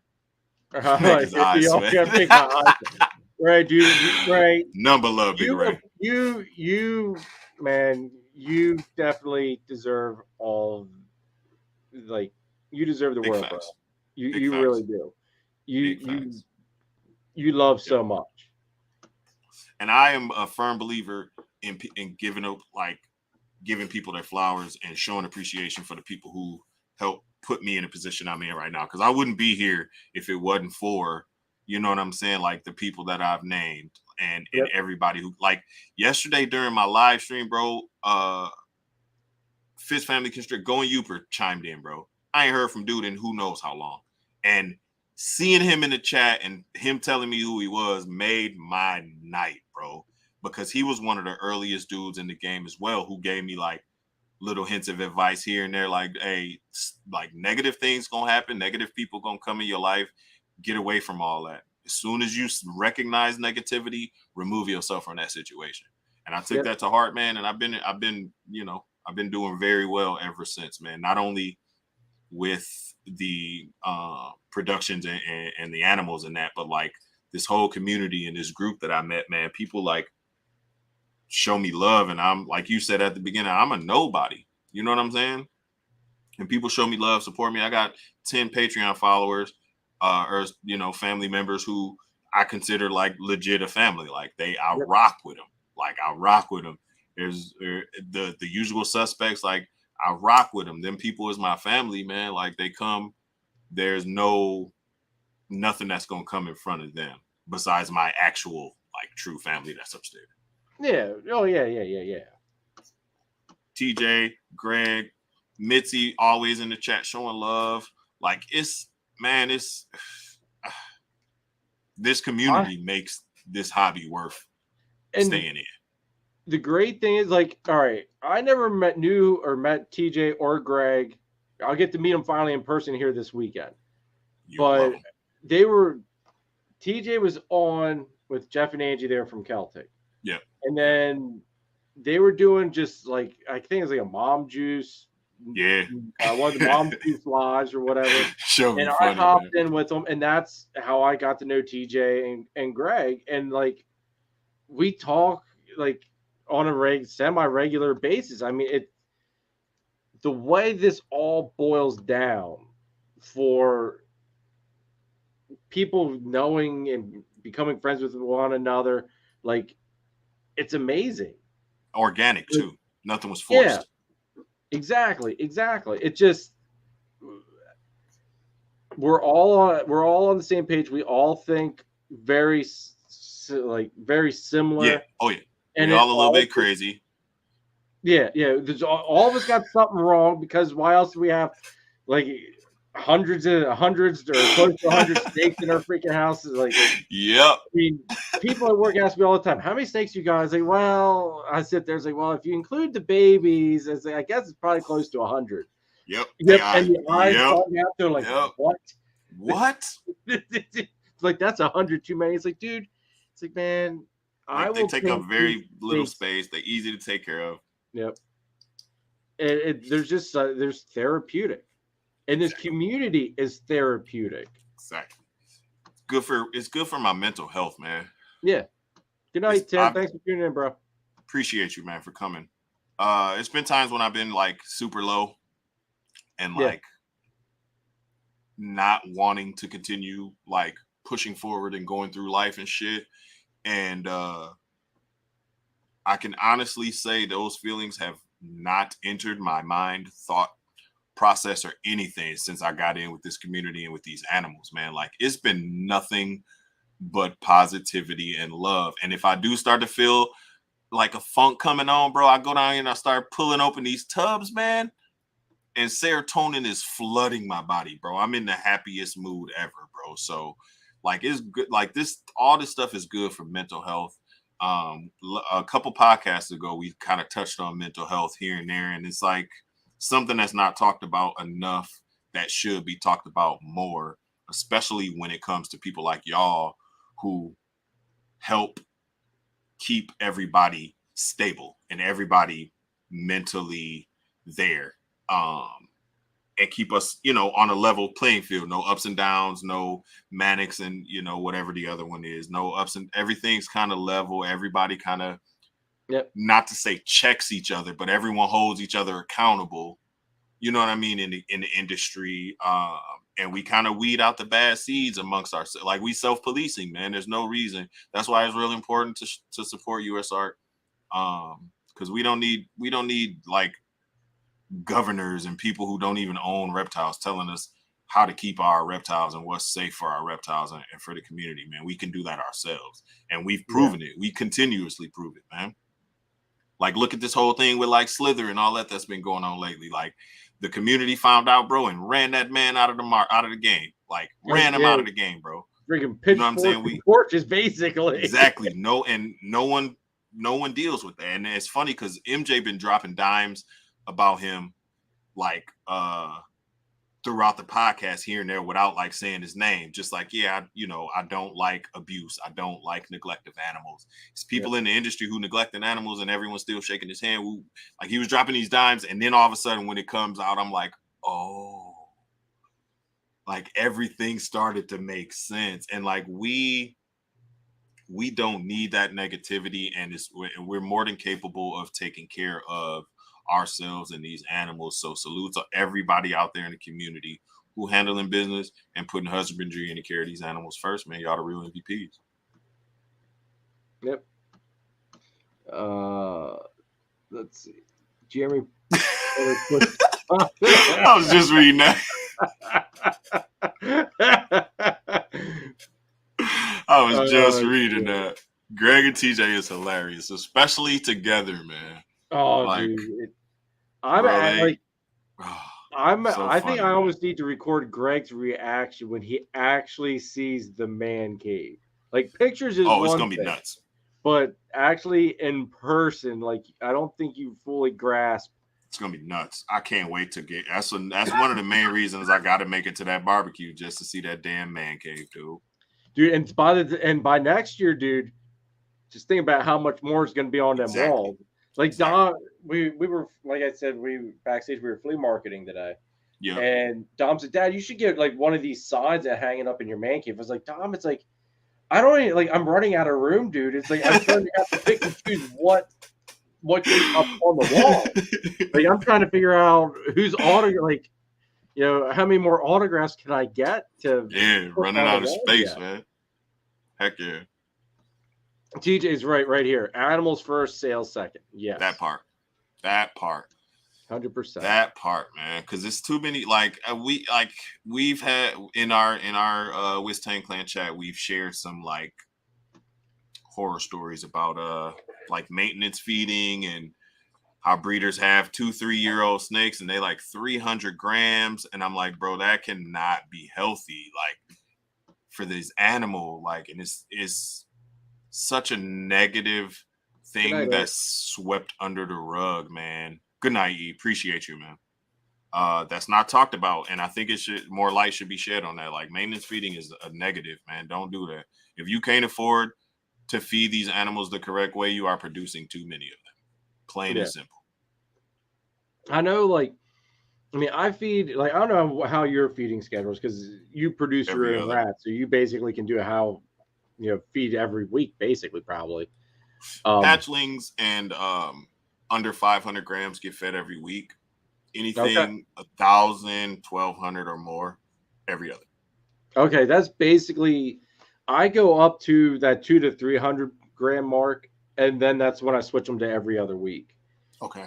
And basically, I mean, I don't know if you watched that thing Billy did with Warren Booth or not, but going over like the benefits. Oh, how they how the body changes in that. Yes, yeah, how their metabolism, their heart, and like hearing everything all expands. Of that, it was like, man, I really need to, like, it's scary. Rethink about me plugging this, forcing a rat down the snake's throat every freaking week. Yeah, it may be hungry or thinks it's hungry. Yep. But it's still digesting that first rat, and exactly. I mean, every other week, dude. Like I'm sure you notice it too. They don't poop that much. Not at all, and it seems like they make better use of everything. Faster. Exactly. I think they gain weight faster because they get more out of that rat because it's going to be longer before the next one comes. They're not just sucking out enough to last for the week and then pooping out everything else. Yeah. And Billy been doing that for who knows how long. I have yet to see snakes that are as healthy and as round and thick as Billy's. You know what I'm saying? Yep. And like that pastel double het girl I showed you? Yeah. Every 2 weeks, dude. See? And she is after thick, after 200 grams every 2 weeks. And she went this would have been, let's see, she was a 20. She's 2 years old. Okay. So she went at 2 years. She gave a clutch of 4 eggs, big healthy eggs. Nice. Can't complain, bro. No, can't complain. First time mom 4 eggs. First time moms I see be giving like 4 eggs, 2 be boobs, 2 be slugs. You know what I'm saying? And I think that a lot of that comes from the not having the proper nourishment, not having the right husbandry, being too stressed out. All those things play a part in it, man. Husbandry definitely. Husbandry is key. Meteoric, but what size rodents are we doing every 2 weeks? Okay. See, my adults every 2 weeks get, like my adult females, they get a medium rat every 2 weeks. That's what I do, like 100 and some odd grams, like 130, like about the size Pat was pulling out last night, about 130 for the bigger females. I've never weighed them. Actually, I probably should, just for scientific purposes. But yeah, a medium rat every 2 weeks for my females. Yep. The males get a small rat every 2 weeks. Yep. Same. Now, the hatchlings, after they get above 200, that all depends on how they're growing. Yeah. I always make sure what they're getting lets a little bit of a bump. Yep. Than, how the biggest part of their body is. Same. Yep. Hold on. I'm going to run to the bathroom. Hold on. No, you're good, dude. You're good. It is an interesting conversation, because a lot of people, like, it kind of boggles their mind, or like, I don't want to say that. I guess it's been such industry standard that a snake's got to eat once a week, and there wasn't much science shown behind, the whole process of digesting for the animals, all that stuff. What actually goes on internally. While Melecio's gone, next week's live, since it is the day after the Breeders' Barbecue, Breeders' Cookout, however you want to look at it, it is a solo live, but Jeff and Angie of Celtic Balls will be here. And I just found out a couple days ago that Holly from Texoma is coming with them. That's awesome. So it's going to be like a 4-way live, basically. We're all just going to kind of sit down here and chill and hang out and, cool. Shoot the shit with everybody for a little bit. The week after that, I still need to book for the 9th. So I don't have a guest yet for the 9th. So I got to figure out a guest for that. I'm going to do that this week. I had my feelers out for a couple people, and I just didn't hear back from them. And I kind of got caught up with everything going on here. On the 16th, though, I've got Tim from Mint Boas, which he was in the chat earlier. He hopped off, I think, because he had to go to bed for work. Yep. But Tim will be on. So if you're into boas, that will be a good live for you to tune in, because we have not had a boa guy on yet. Nice. And then on the 23rd, I've got Jessica of Hair Hollow Farm and the Holdback Rack joining us. So I'm really looking forward to that, especially the what I want to say, the only thing that's coming to mind is disease control. I'm drawing a blank on how I exactly want to put it, but just like the quarantine, all that stuff, all the viruses, all that shit. I'm interested to pick her brain, because I think, if I'm not mistaken, she's had some bad experiences with it in the past. Oh, okay. And that's why she's such an avid person on the whole testing thing of, testing for Nido and all that shit. So really looking forward to that. And then I really don't have anything booked after that, so I've got to do some work this week about getting guests booked. Biosecurity, thank you. Yes, that's Joey D. That is exactly what I was trying to figure out on how to say, and it was not coming to my mind. That's going to be a really good show. Dude, I'm really looking forward to it, because she's very... And I also want to dive into the Holdback Rack, how that all came to be and all that shit. But really want to dive into the biosecurity end of it, because for shows, how do you handle the animals you bring back from shows? Everything will get quarantined. Minimum quarantine that I do is like 30 days. So if I get something from somebody that I know and or trust or have gotten an animal from before, they may get a little bit less of a quarantine. They may get 14 days, because I think the number one thing that most people are concerned about is mites. And I think a mite cycle is 10 days before, from laying eggs to seeing babies or whatever. So if you can make it 14 days, 15 days or whatever, if there's mite eggs on that snake, you'll see mites by then. That type of thing. If it's somebody unknown, or like you say, just someone at a show that I just grabbed or whatever, it's definitely going to be at least 30 days. If it's somebody like completely unknown, completely sketchy, but it was like something that I couldn't pass up, they'll get like 60 to 90 days because of things like nidovirus and things because like of all the unknowns. Yep. Yeah. Now, what about your animals that you took to the show? Do you do anything specific for them as well? So yeah, so before they leave, there's nothing. I mean, everything's clean here. So like the night before, actually, I'll put everything in the tubs and displays and everything, and get everything ready. Do the show.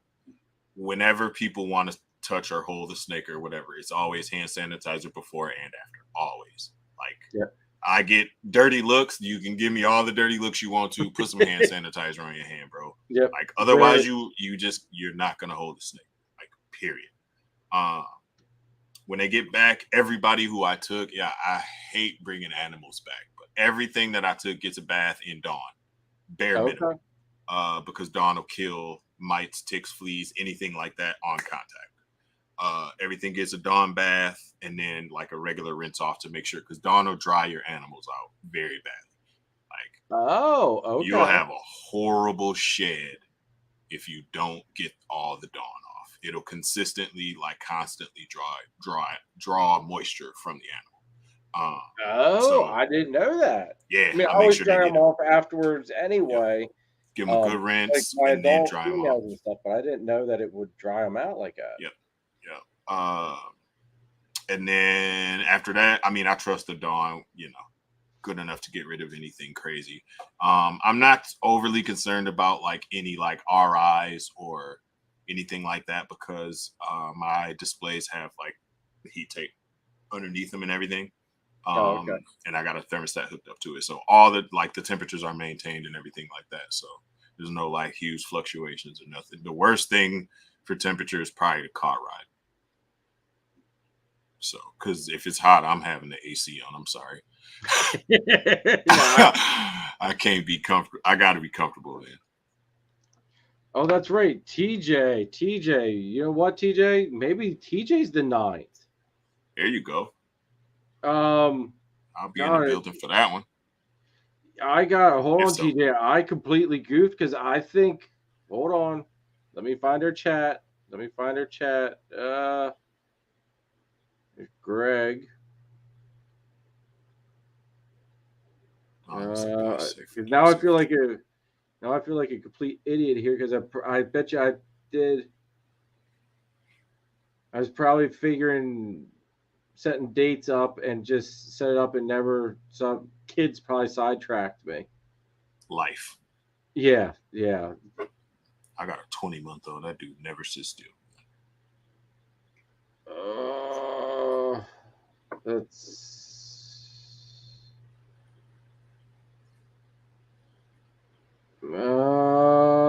God, I apologize, everybody. I gotta find this real quick, or I'll forget. Take your time. Take your time. Dawn is the best, safe for ducks, safe for snakes. Yeah, I use Dawn. So even when I get an animal in before they go into the quarantine rack, they get a Dawn bath and a rinse off, just in case there's any like living mites on them. They will be killed off, and then I don't have to worry about like mites in the quarantine room, that type of thing. I've never used any of like the mite spray or any of those, because I feel like it's like, I've seen some horrible videos of snakes like going through neurological issues and stuff like that upon contact with mite, tick, flea spray, whatever. So the only other thing I do is hot shots. I got hot shots hanging up behind me, and then I got you cut a hot shot strip into 1-inch squares, and then you put them inside a deli cup, poke a couple holes in the top, put the top on, and then just put one on each level of your rack. If any mites anywhere in the house decide that they want to climb up and get inside one of your rat or one of your snake tubs, they can't. They'll die before they get in there. So TJ is the 9th. All right. Thank you, TJ. Yeah. Like, yeah, God. Heck yeah. Good catch, guys. Her Good tablet's catch. getting My this apologies on that one. I apologize to everybody for having to sit here and watch me look through a bunch of messages. Like I went through TJ's and Greg's. It's like, okay, I know I do remember setting up the date, but I apologize, everybody. No, you're good, TJ, bro. Greg, I got you guys in. I did. So it's the 9th. Greg sent me their logo, so I had the logo. I still need a picture of the two of them though. Sweet. But, so that'll be the 9th, July 9th. Yeah, July 9th will be TJ and Greg. I'll be So we'll have them on the 9th. And then that means I just got to figure out a guest for the 30th. We'll be in the building for sure. Does anybody have any questions for Melecio before we wrap this up? Because it's getting late. It's almost 12 o'clock here. And while we apologize for lifting my laptop there, everybody. And while we wait to see if anybody's got any questions for you, bro, do you have any tips or advice for the viewers, whether they be new or anything like that, to either YouTube, breeding, keeping, any of that shit? The number one piece of advice that I can give everybody is the one that was probably the hardest for me to take. But once I took it and learned it, it changed the entire game for me, bro. And that piece of advice is, it'll be all right. Like no matter what's going on with these animals in your life, hey, it'll be all right. Trouble does not last forever. No. Hard times come, and you can look back at it after you get past that hard time, and you definitely will be stronger for making it through there. Breathe, relax, man, and don't be afraid to ask for help.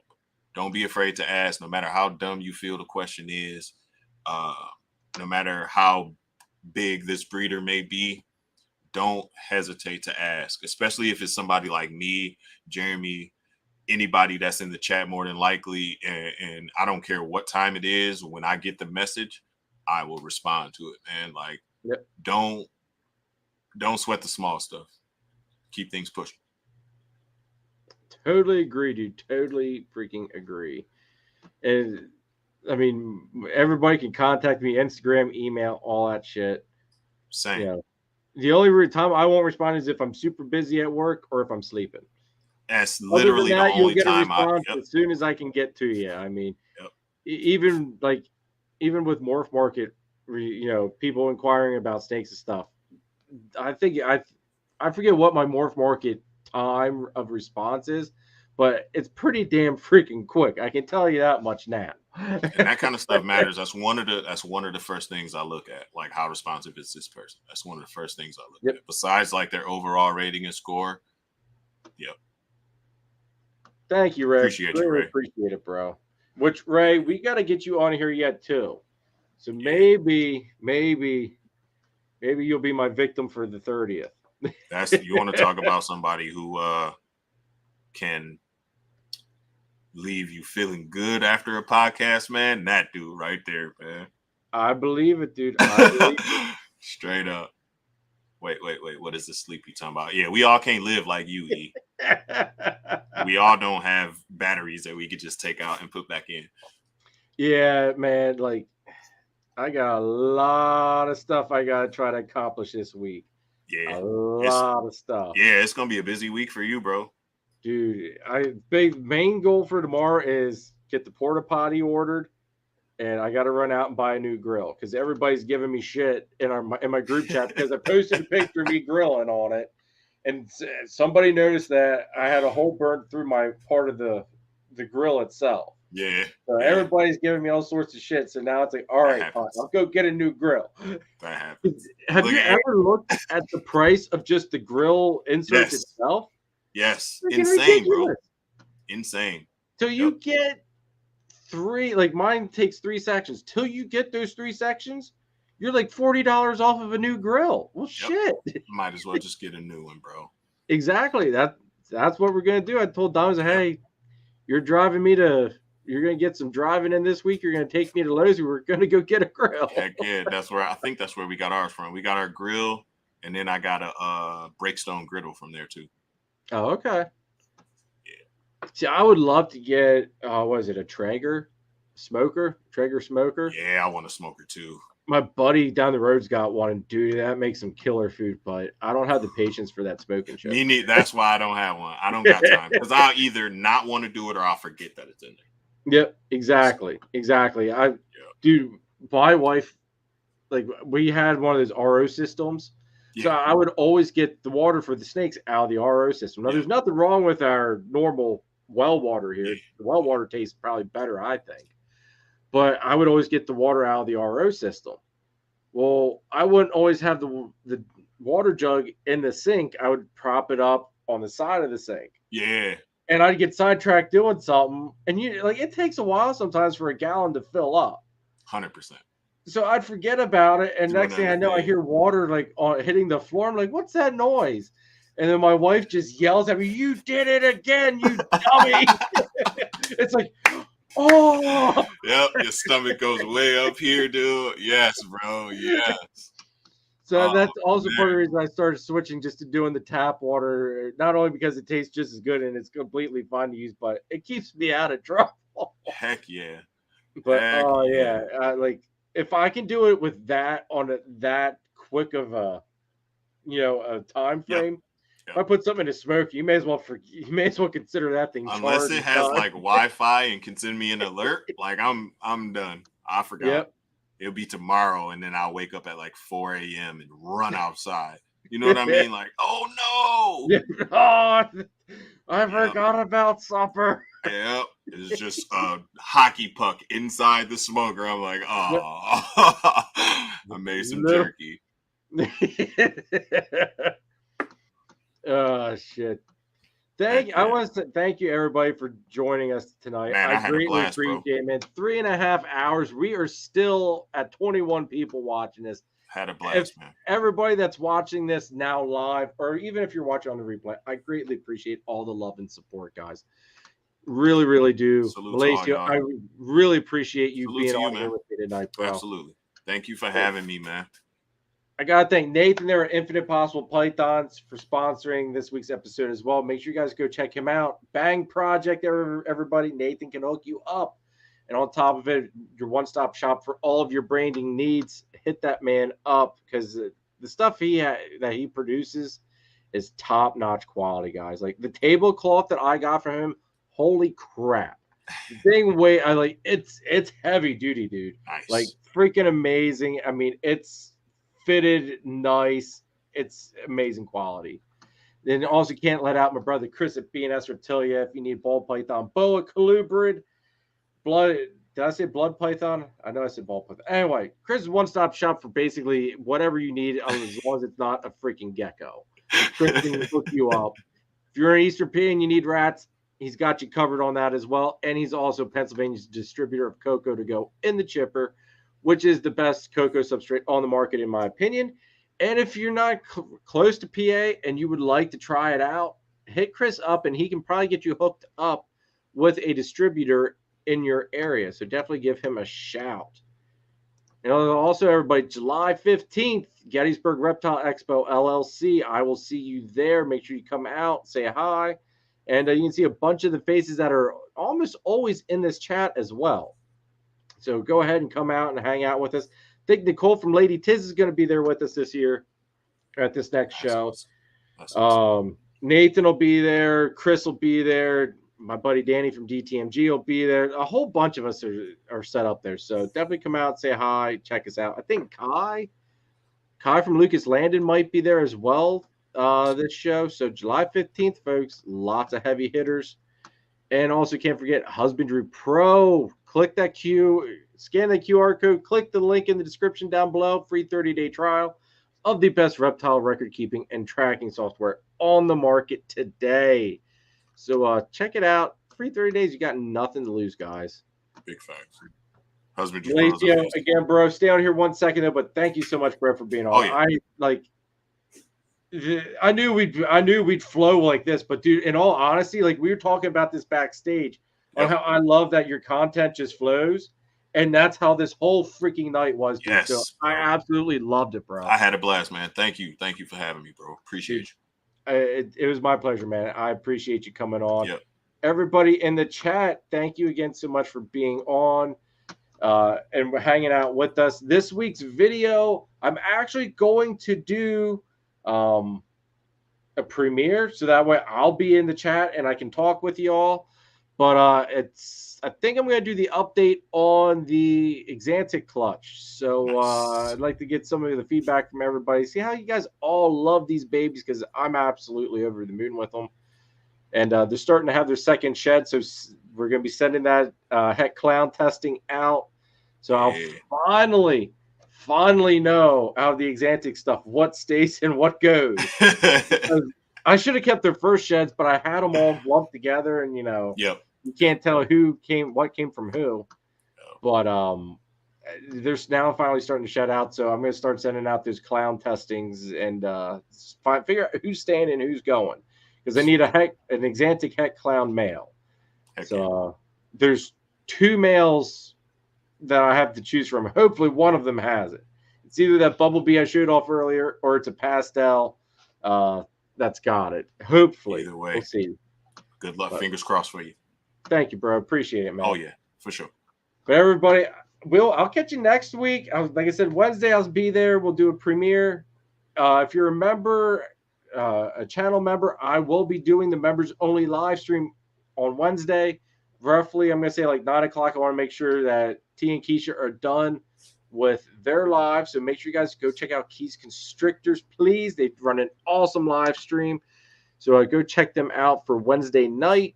And that's going to be it, folks. I greatly appreciate all the love and support. And I will see you on Sunday. Yeah, see you on Sunday with a couple other guests helping me out.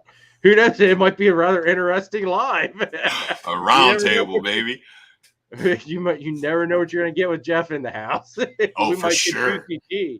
For sure. If Juicy G show up, boy, exclusive. We're gonna have to make sure nobody gets up. Once you sit and stay seated. You are glued to the chair. I love it. I love it. Exactly. Yeah, man. But all right, everybody, I would greatly appreciate it, and I'll catch you all next week. Everybody have a great week, and don't work too hard. Enjoy yourself. Yes. Have some fun, man.